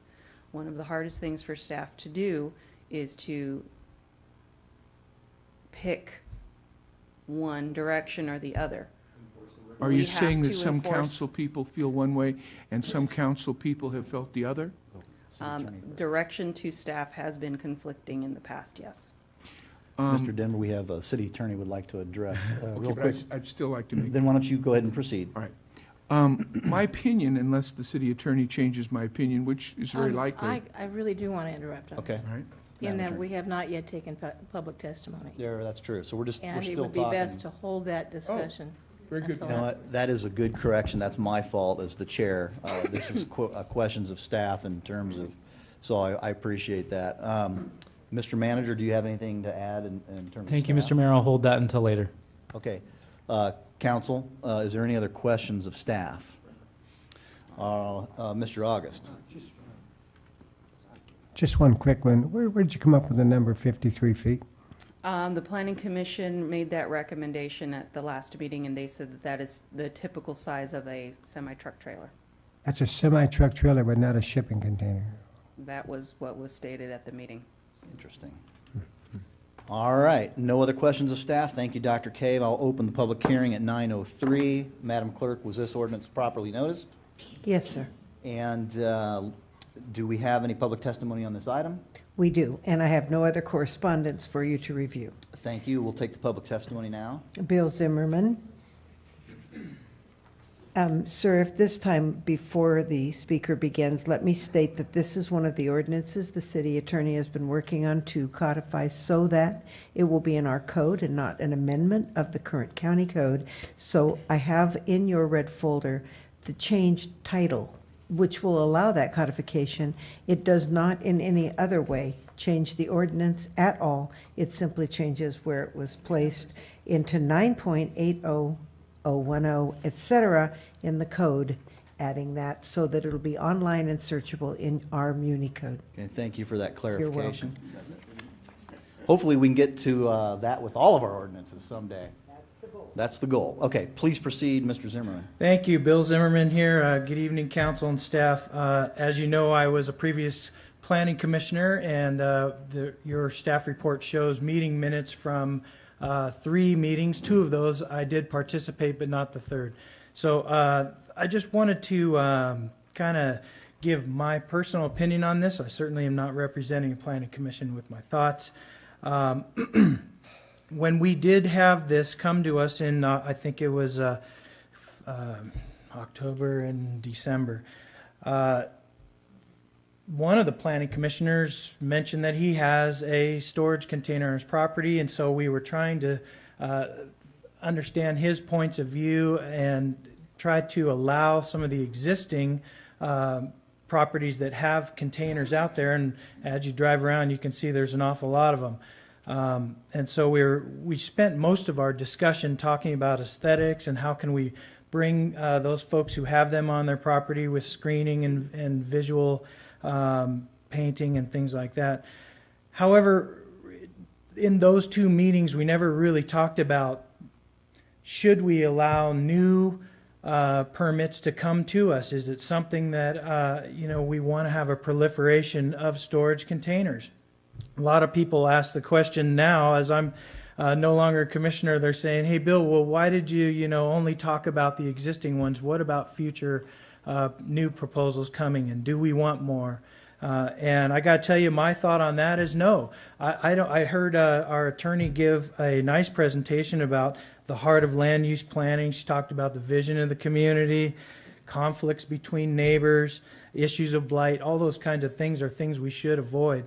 And the question I guess that's before you tonight is, do these storage containers add value to our community, or is it something that produces adverse impacts and some of the conflicts? It gives our code enforcement a heck of a lot more work and all that. So I would encourage you to consider that.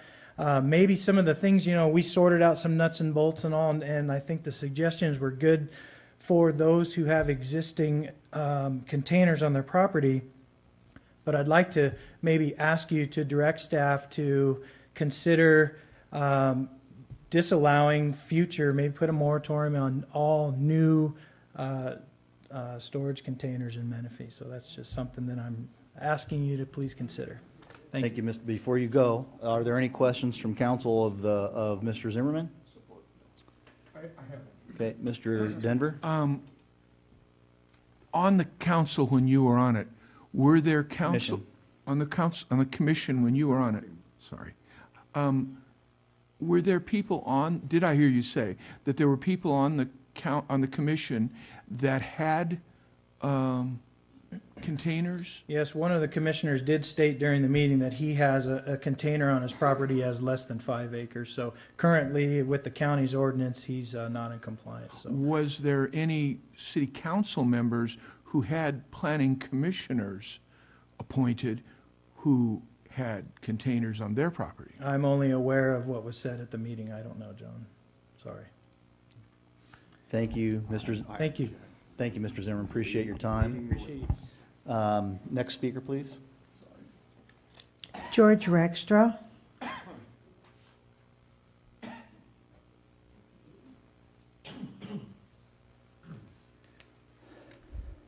Good evening. Good evening, Mr. Mayor, council, staff, fellow citizens. I had some prepared statements I was going to read tonight, but in light of the testimony I already heard, a couple of things. I just recently had an issue next door, caused the city a lot of staff time.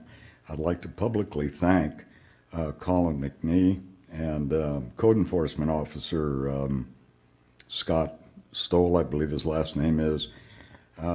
Scott spent an inordinate amount of time getting things straightened out over there. Still not complete, but we're heading that way. In regards to containers, my concern has always been, because of the area that I live in the Roma land portion of Menifee, and blight has been one of my major concerns for a long, long time. And I have tussled with this. Dr. Cave has supplied me with the provenance and history on this issue, and I thank her for that.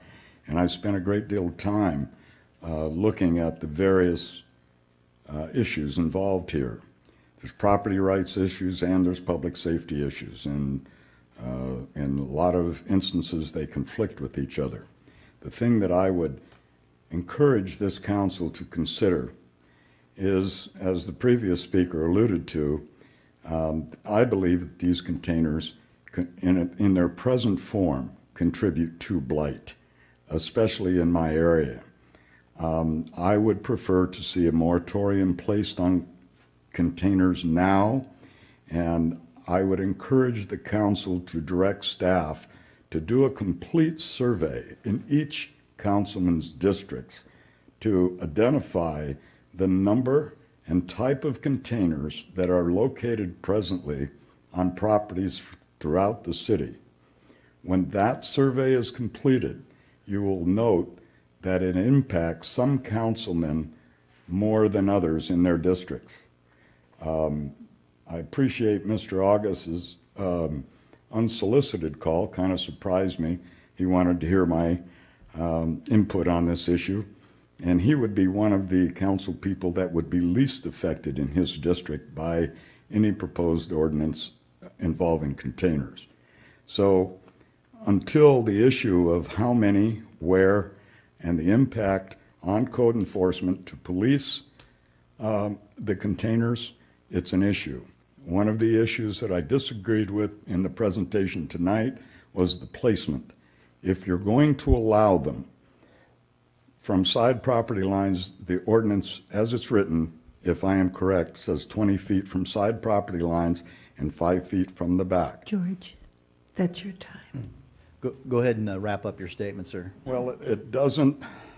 Thank you, Madam Clerk, for appreciating that. It doesn't indicate that the container, even though it's being moved back to the third rear portion of the property, it should be perpendicular to the rear property. They should not allow parallel placement. So the neighbor is looking at 53 feet. The neighbor needs to look at 8-foot width instead of 53, and the doors of the container should face the primary residence on the property, and there should be ventilation required in all instances, if you're going to allow them. All right. Thank you, Mr. Rackstraw. Are there any questions for the speaker? Thank you very much. Are there additional speakers on this topic? No, sir. Very well. I'm going to close the public hearing at 9:12 and call for council discussion on this matter. Mr. August.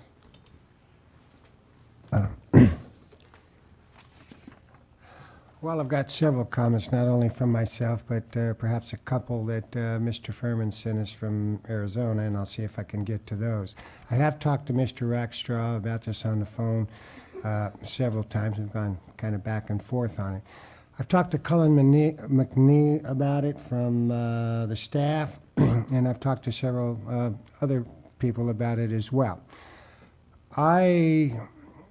I'm probably inclined not to vote for the ordinance in its present form, but let me give you the reasons why. I asked staff, Cullen McNee, how many properties, how many trailers we're talking about, and he said hundreds. And so when I listened to I'm not sure what Mr. Denver was suggesting, but I would not want to be the person to go out there and take those people's trailers away out there, especially in Romaland. I also suggested to Mr. McNee that I don't know anything about Romaland. I've never actually even been out there and canvassed the neighborhoods or that much. I've been down Highway 74 a few times, but I'd like Mr. Rackstraw to perhaps organize a tour and drive us through the area, at least that area, because I think that's where the preponderance of we're going to find those trailers. I'd like to see what it looks like, what they're talking about as far as aesthetics go. When I look at the ordinance in its present form right now, I look at the acreage and the trailers allowed, and all I see is an increase in shipping containers. Right now, it's 1 per 5 acres, and once we authorize this, we probably not only encouraged more shipping containers, and I'm not sure. That's the message you want to send to these people.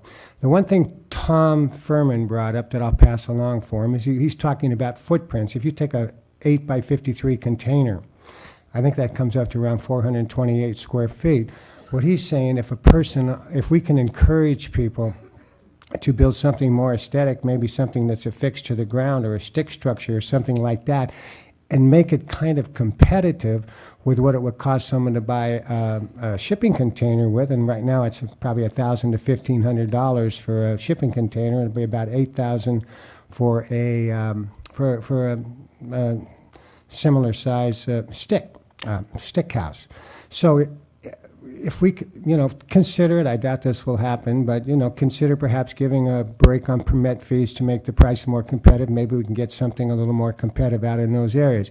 But I would like to, Mr. Rackstra, of course, you can buy the lunch that day, but I'd like to come out and take a trip around your neighborhood, and you can show me what we're talking about. And that's all I have to say. Thank you, Mr. August. Good comments. Any other council discussion?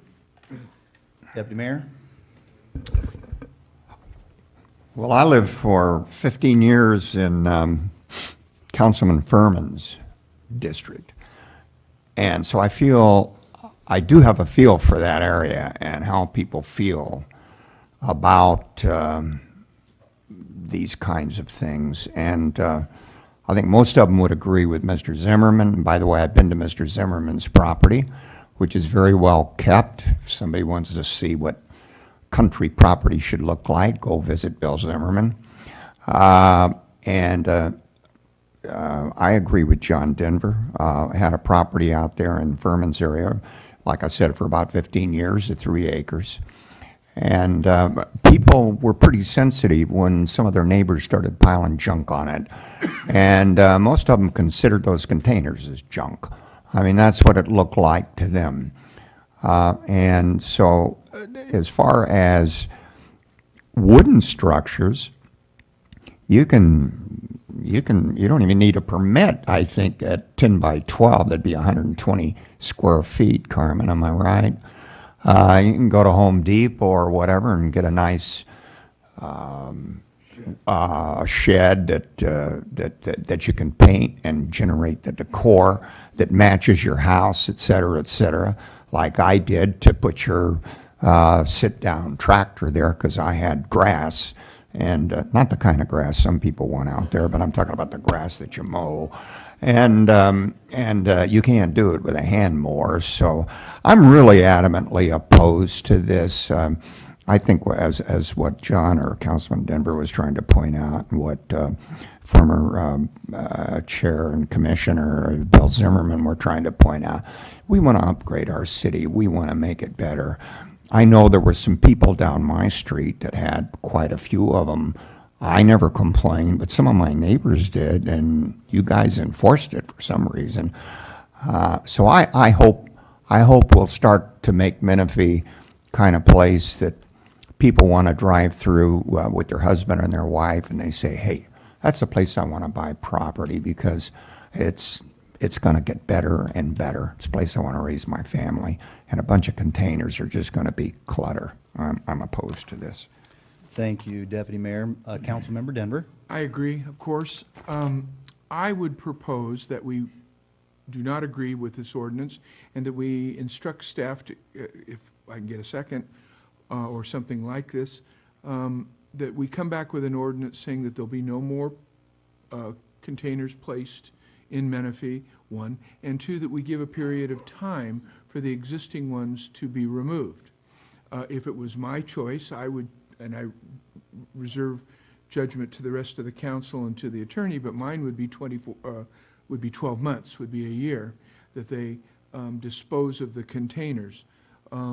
That's my opinion. I could be talked into a little longer, but I'm not sure why. I am the council person for Omaland. I don't care if some of my constituents will be offended by this, because the majority of my constituents will see that this is an improvement in our town, and it's something that needs to be done, and somebody needs to stand up and say that this is a problem and we need to face it. So I would like to see a time certain. And then one other issue. I would like to for the first time, for the council to state to staff that we want a proactive code enforcement on this issue. Go out, find them, cite them, and dispose of them. Thank you. Oh, yes. Well stated, Mr. Denver. Deputy Mayor Edgerton? Yeah, Carmen, our Ms. Cave, that generates a question, begs a question. You said you've got a regulation, and then you got people opposed to the regulation, maybe even a council person, and you're not quite sure how to approach it. I think that's what's happening nationally, too. My position, and I'd be curious about the council, is if we've got a regulation, enforce it. Simple. All right, thank you. Councilmember August? So, Mr. Edgerton, what's the ordinance we're talking about on this? The one John proposed? Well, if I might interject. Yes, sir. I'd like a little bit of guidance from staff on this. Obviously, the discussion is going in a direction that perhaps this ordinance is not going to be supported in its present form. So, perhaps. So, do I need to go ahead and take a motion on it because it's on the agenda? We take care of it that way, and then later on in the agenda, when we ask for future staff reports and agenda items, we ask for staff to perhaps address some of these issues that the council has asked for as a modification to the existing ordinance that we have. Would that be appropriate?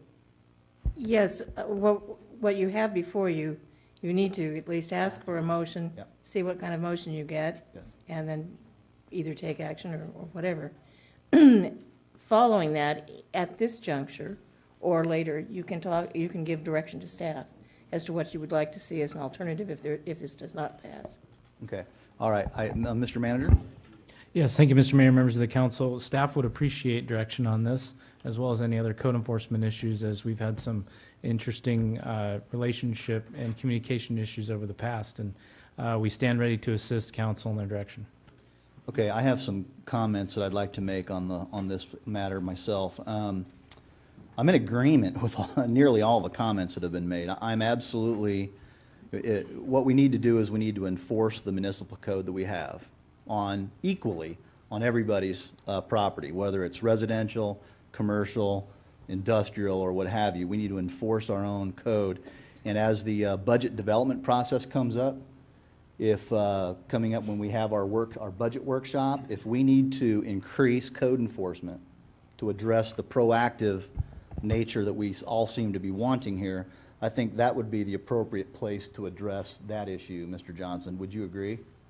Yes, sir, we definitely need to calculate the time needed to perform just this specific action, Okay. because it is different direction than we've received in the past. There seems to be some valuable additions of the ordinance that's before us tonight that we could possibly modify the existing one to include perhaps a permit process, assuming that we allow them. Maybe a moratorium, whether it's 12 months or 24 months for those to get in compliance. But I'm absolutely for cleaning up this city. If you hearken back to Mr. Bill Zeidlich, when he came and spoke to us about these matters, it was something that he spoke to us about nearly every council meeting, and here we are 4.5 years later with an ability to do it. So at this juncture, if there's no other comments from the council, Mr. August. Just looking for a motion. Yes, sir. Let me hear what you're going to say first. Well, I'm going to call for the motion because I think there's been enough discussion. Okay. I'd like to call for the question, please. And, excuse me, the question is approval or denial of the current project that's before you, that was Okay. recommended by the Planning Commission.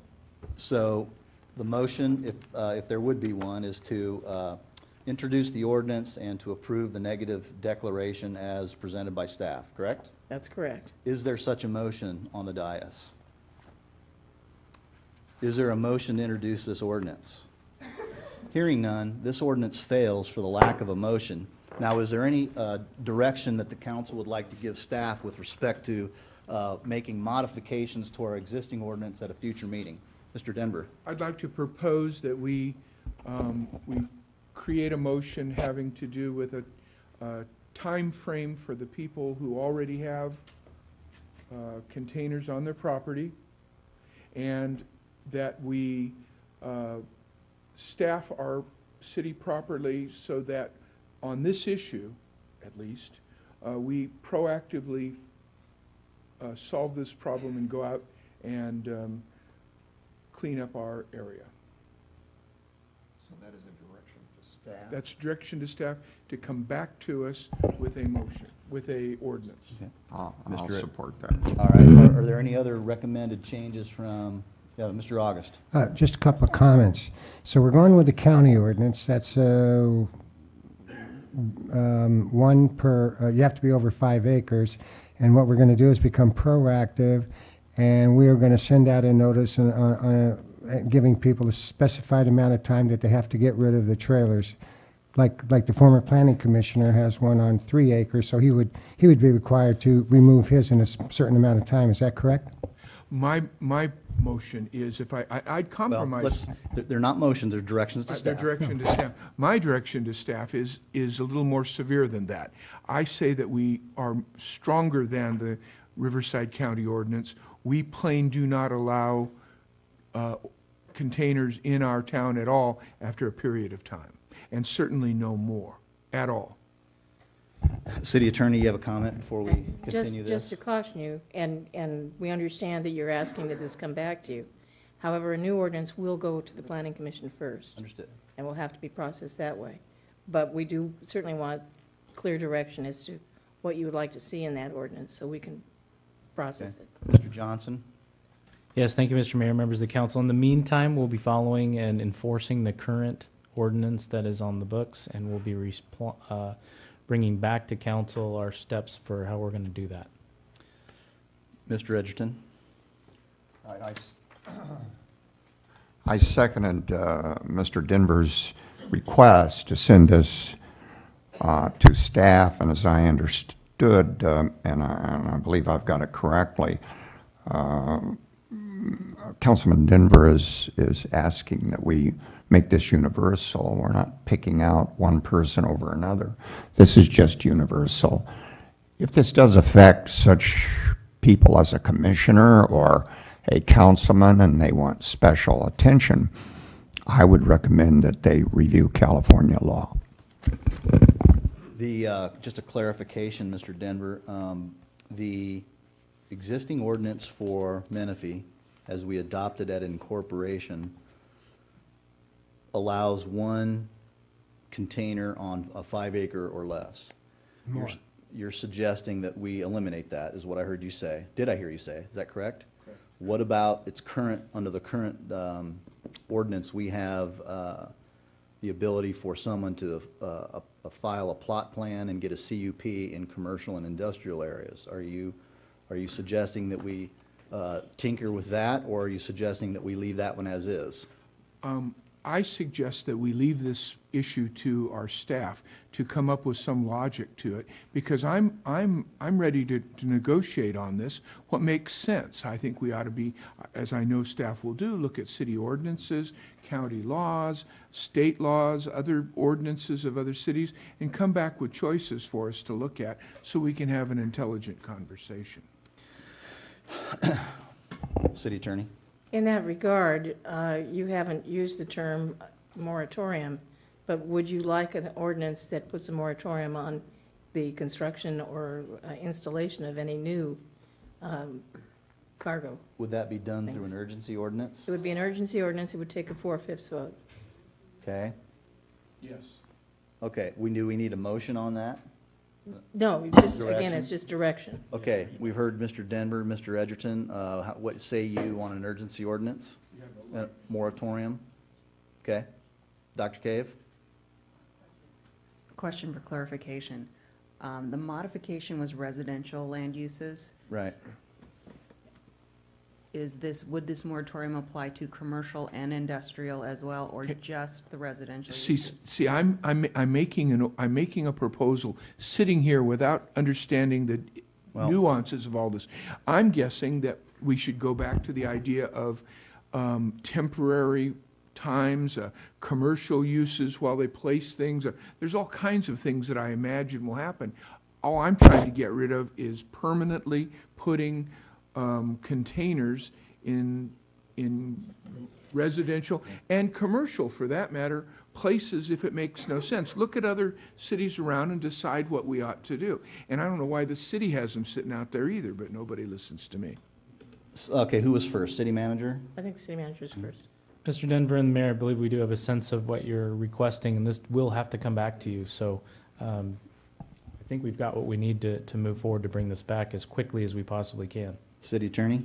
My only concern here is that a moratorium, in order to enact a moratorium, it would be effective for initially 45 days and would then be extended up to another 10 months and 15 days and potentially a year beyond that. But if you do not move on a moratorium, you may have a short-term dramatic increase in these uses being engaged What I in. meant to say was I'd like to make a motion for a moratorium. I'll second that. No. Okay, so we can't vote on an urgency ordinance right now. It has to be There is none presented. There's before nothing you. on the agenda, so in terms of, I'm going to treat this as a council member request to add an agenda item, so that's passed. But I do want to clarify, I want clarification on this. I think we should leave, we can do this in a phased approach. I think we should leave the commercial and industrial alone for now. We deal with the residential use first. Well, Mr. Mayor, point of order, Mhm. he's asking for direction from staff. I'm asking for, all these things are possible. Let them work out the choices. Let's all have a discussion on it. I think all, what what you're saying may make complete sense. Yeah, okay, I understand, gentlemen. I'm just trying to get enough of a sense of direction to staff so that they can craft the presentation to the planning commission. Okay? So are you suggesting that we have a future staff report first, bring back options, we discuss it, we talk about it, then give additional direction to staff to craft that ordinance based upon what we determine, and then send it to the planning commission? And a moratorium in the meantime. Okay. Next. I understand, I agree with that. Is that okay with staff? Yeah, the purpose of the moratorium is specifically Yes, to allow understood. the city to examine its laws and make changes. Okay, all right, very good. So, where are we at on the agenda? That takes you to your discussion items, Your Honor. City manager, do we have an agenda item 12.1, adopt a resolution? Do we have a staff report? Brief staff reports, We please. do have a brief staff report. The item before you is to adopt a resolution authorizing the mayor to execute a letter of support for income tax exemption for municipal bonds. The exemption has been in place since federal income tax was instituted in 1913. As you know, there is a low-cost, efficient way for local government agencies to finance construction and critical infrastructure. And the National League of Cities has called on the federal government to not eliminate or otherwise limit the tax exemption, and we believe that we should support them in that endeavor. That ends staff's report. Thank you. Is there a motion to adopt this resolution protecting the tax exemption of muni bonds? Mr. Edgerton? Yeah, I'm a little puzzled. I thought that was addressed by the Supreme Court, the issue of tax-exempt bonds, and by extension, you can't tax an agency of the federal government, and conversely, the federal government can't tax a public agency of the state. I thought that was addressed, that issue was addressed by the U.S. Supreme Court, which generated how we approach municipal bonds. This is really a different, this goes to the tax effect on the bond holder, Mhm. not to the tax effect on the public entity. So, in other words, if you invest in public bonds now, they are tax exempt to the owner. Right. And there's a movement to change that so that they would be taxable to the owner. Yeah. So it's not a matter of taxing the public entities, but taxing the individual investor, which would be a discouragement to Make a investing in motion. municipal bonds. Why don't you make a May I have a motion on this? I'll Second. Okay, Deputy Mayor motioned, Councilmember Denver. Does this recall a roll call vote? Okay, is there any objections? All right, this one is so ordered. Agenda item 12.2, brief staff report, Thank approved you. letter of support for Senate Bill 211. Thank you, Mr. Mayor, members of the council. The item before you is to do exactly that. Authorize the mayor to execute a letter to support Senate Bill 211, which will continue indefinitely the Franchise Tax Board and Cities Data Exchange Program. Basically, what this allows us to do is look through and find monies that are owed to the city from other entities, and the attempt now is to block that, and we're requesting a letter to Senator Wolk from the mayor to urge support of SB 211. Thank you very much. Or may I have a second? Second. Any opposition? So ordered. Agenda item 12.3, adopt resolution to 2013-312 affirming local control of land use decisions. There's no staff report on this one, I realize, but I want to thank Councilmember August for really being the catalyst for getting this to the council and on the agenda. Do you have any comments, Councilmember August? Just real quick, and I'll make it real short. Is this the one that we referred to, Agenda 21, local control over land use? Did anybody? Yep, it's got a provision in it about that, yeah. About Agenda 20. So I just want to make a brief comment about it. I want to thank you, Mayor, and your support for bringing this before the council tonight. Most of our citizens have no idea what Agenda 21 or the International Council of Local Environmental Initiatives is, or why we bring it before the council tonight.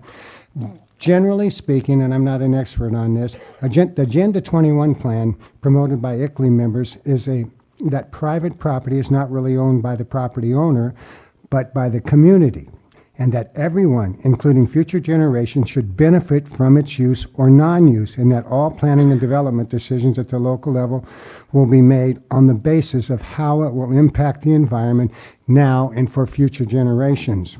State and federal legislative measures of land use, climate control, population control will preserve the planet, all life forms, and other ecosystems. Human activity is the root of the problem, and therefore must be altered and regulated. Inalienable human and constitutional rights are of secondary importance and an obstacle. Land use might mean in the future no use. Climate control might mean no cars. Population control might mean forcing people off property into clustered communities and environments. This will be one of the greatest issues facing our time and could mean the end of our traditional values as a government. This conflict is being challenged in the courts in California and throughout the nation. But as much as federal and state law will allow, I think local control, use, and development should be left in the hands of local residents in Menifee, at least for now. And thank you for bringing this forward, Mr. Mayor. Yes, sir. May I have a motion? A motion. Can I have a second? I'll second it. Thank you. And Deputy Mayor? Yeah, I wanted to just speak to it very briefly in reference to information that all of us already know.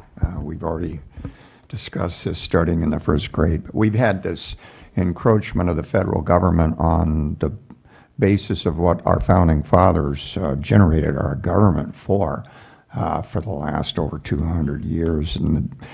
And Councilman August referred to the Declaration of Independence, and it really was revolutionary. I mean, you can go back to Aristotle, Cicero, a number of philosophers who talked about things that made government better, but they always referred to the state. And what was so revolutionary about the Declaration of Independence was the fact that Jefferson spoke of inalienable rights for the individual. And Madison, who went on to be the chief architect of our Constitution, pretty much formalized that. And the idea that you would have rights for the individual, the best way, the best repository for that was at the local, it was with the local government. And anything different than that, you would be moving back toward glorification of the state rather than glorification of local government. And so we passed the Bill of Rights. And the Bill of Rights, the purpose of the Bill of Rights was essentially to build a fence around the national government because the people in the community and the states were afraid that that national government could grow. And historically, it was the national government that was tyrannical and took away our freedoms. But slowly but surely, they changed that. And subsequent to the Civil War, with the 14th Amendment, the 14th Amendment was intended to give rights to freed slaves. It was really a way to make the Republican Party stronger at the time. But years later, the court, in its infinite lack of wisdom, chose to take the 14th Amendment and say, well, no, let's start going through the Bill of Rights and making some of these rights applicable to the national government instead of the states. So the interpretation of our Bill of Rights then subsequently was not dependent upon the states, but an organ of the national government, i.e. the Supreme Court. And slowly but surely through judicial review, and also through grants and aid where they put strings and attached, you have watched our rights eroded in the United States government. If the Constitutional Convention were held today, it would not be confirmed. It would not be confirmed because the government that we have today is not the government that Franklin and Madison and Jefferson gave us. Just one example. It's not a matter of whether you agree with prayer in school or not, whether you agree or disagree, but the idea that the national government would tell us whether we could pray in school or not would have been absurd to Madison and Jefferson. They'd say, well, you have a local board. Let your local school board, if you like them, support them. If you don't, vote them out and get somebody else. So I support this, and I want to compliment the mayor for promoting this. This is about 200 years overdue. Mr. Mayor, we really have to work on keeping political science instructors off our council. It's absolutely critical. But he's right. Thank you, Mr. Denver. Thank you for your comments, Deputy Mayor. Is there any opposition to supporting this resolution? Hearing none, so ordered. That brings us to agenda item 12.4, appointment of council members to the Finance and Public Safety Standing Committees and ratification by council. Recall, if you will, back on December 4th, that our organizational meeting, when the new council was seated, we tabled these two appointments until such time as there was a need for them. And coming up on the horizon, there's a couple things that these committees are going to need to provide oversight on. Not a decision, but oversight.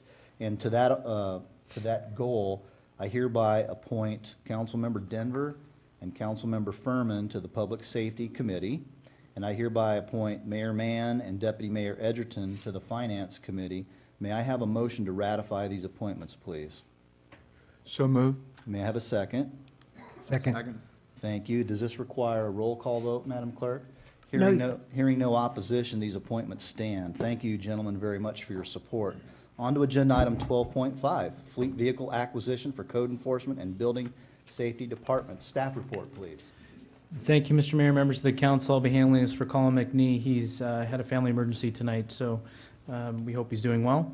The item before you is to approve the purchase of 4 Toyota Highlander vehicles for the building department and code enforcement.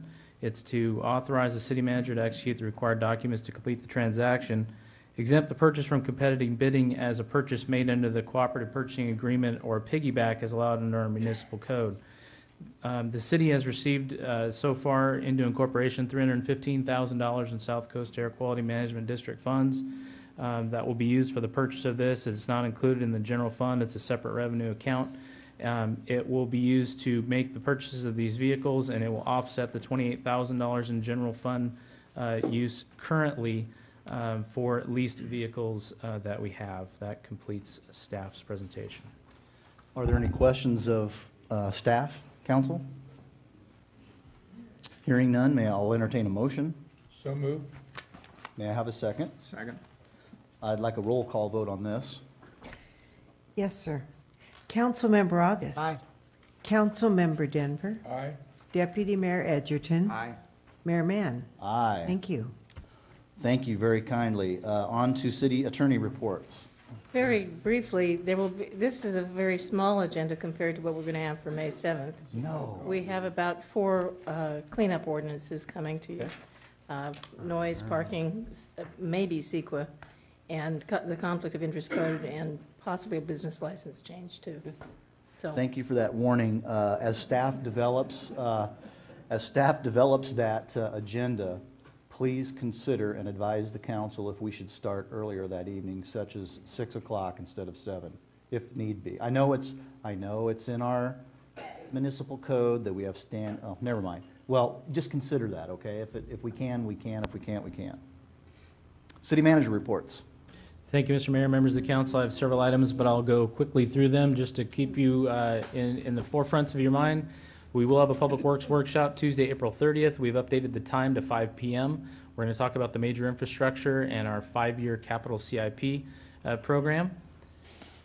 The reason we can't start too much earlier on the 7th is we also want to do a user fee study workshop on that day. Oh. We possibly would have that at 5, but we're listing it currently at 5:30, so we'll update the time as we get closer. The budget workshop, wanted to keep that in front of you. As you've seen tonight, the ad hoc committees for the Finance Committee and the Public Safety Committee will have an opportunity to chime in on the before we get to the workshop and possibly after before we finalize our budget. Very timely, Tuesday, June 4th, 5:30, the budget workshop. We were asked to come back with the Tuesday, May 21st staff meeting and advise council of a recommendation of staff.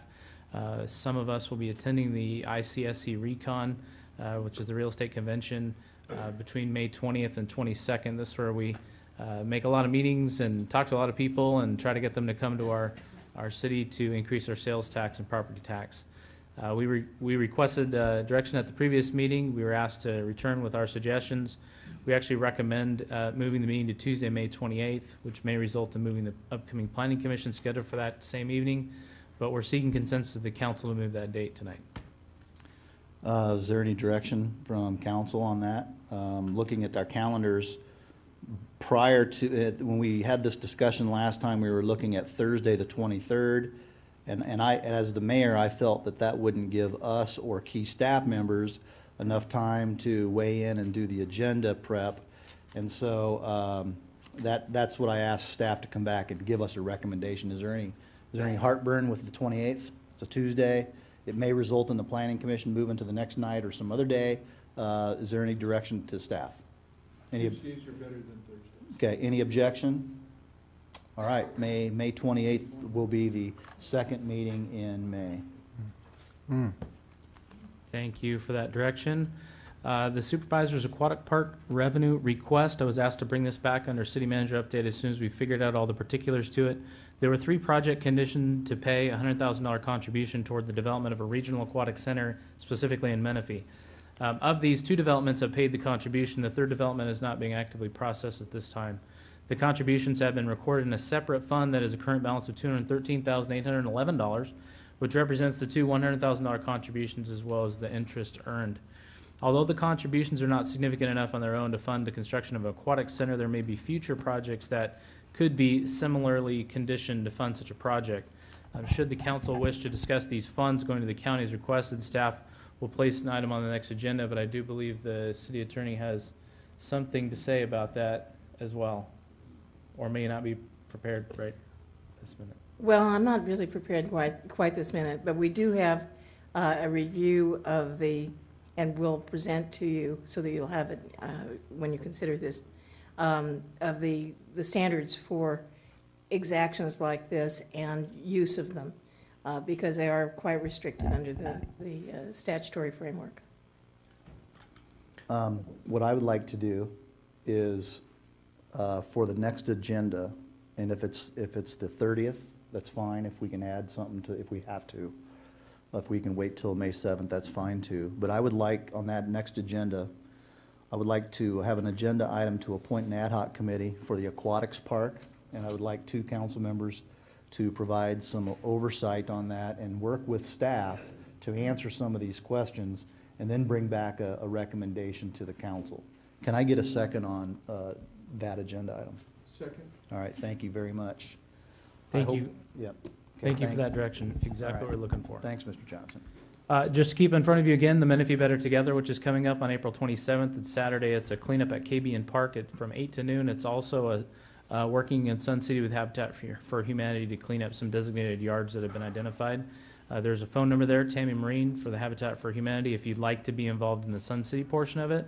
If you're looking to be involved in the cleanup at the KB Park, you can just contact Alan Yoon with our staff or myself or anyone at the front counter. That ends city manager updates for tonight. All right, sir, well done. Thank you very kindly. Are there any requests for future agenda items? Mr. August? Yes. I ask for a joint workshop with the City Council, Planning Commission, and staff after the April 30th Public Works workshop, but before the budget workshop in June, or any time that the council sees fit to schedule.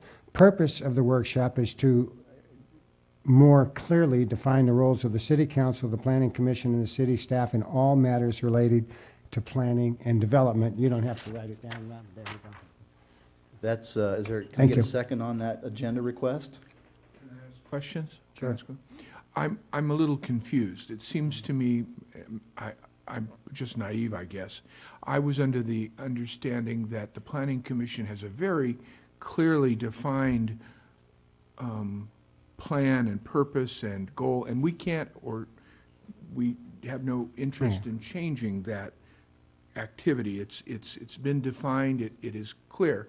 The council has a very clearly defined purpose in being, and it's under this particular form of government, it's very clear what it is. I don't know that it's a matter of a workshop with it, unless it's a matter of reading what those laws are to us so that we all understand what they are. It seems like there was some classes that we all took, some of us, in Sacramento and down here for the Planning Commission, and it was very clear what the Planning Commission and what the council's purposes are and what their limitations are. I wonder if, where I would object to this, if we're going to modify any of the stated goals of council and or Planning Commission and or some odd thing about staff. I don't know how you would modify the roles of staff. All right, well, we can't have any discussion on this item now. Are you going, do I have a second on this agenda item request? I believe you seconded it, Deputy Mayor, did you not? Yes, I did. Yes, I am. Okay. And just clarification on my motion to answer Councilman Denver's question. The motion, as I understand it, is not straying away from the fact that council sets policy, staff implements it, and it's just clarification in reference to that. Why would we have a meeting? Why don't you just say it and we'll be done? Well, let me interject. I think if I sense, these are all valid comments, and I too would support a joint workshop just to define what our roles are. I mean, to do it jointly, I think it would be a beneficial thing. To the extent that there are any role modifications that come out of that workshop, that's for a future discussion. But I see the city attorney blinking here. I need to give her the floor. I am blinking there.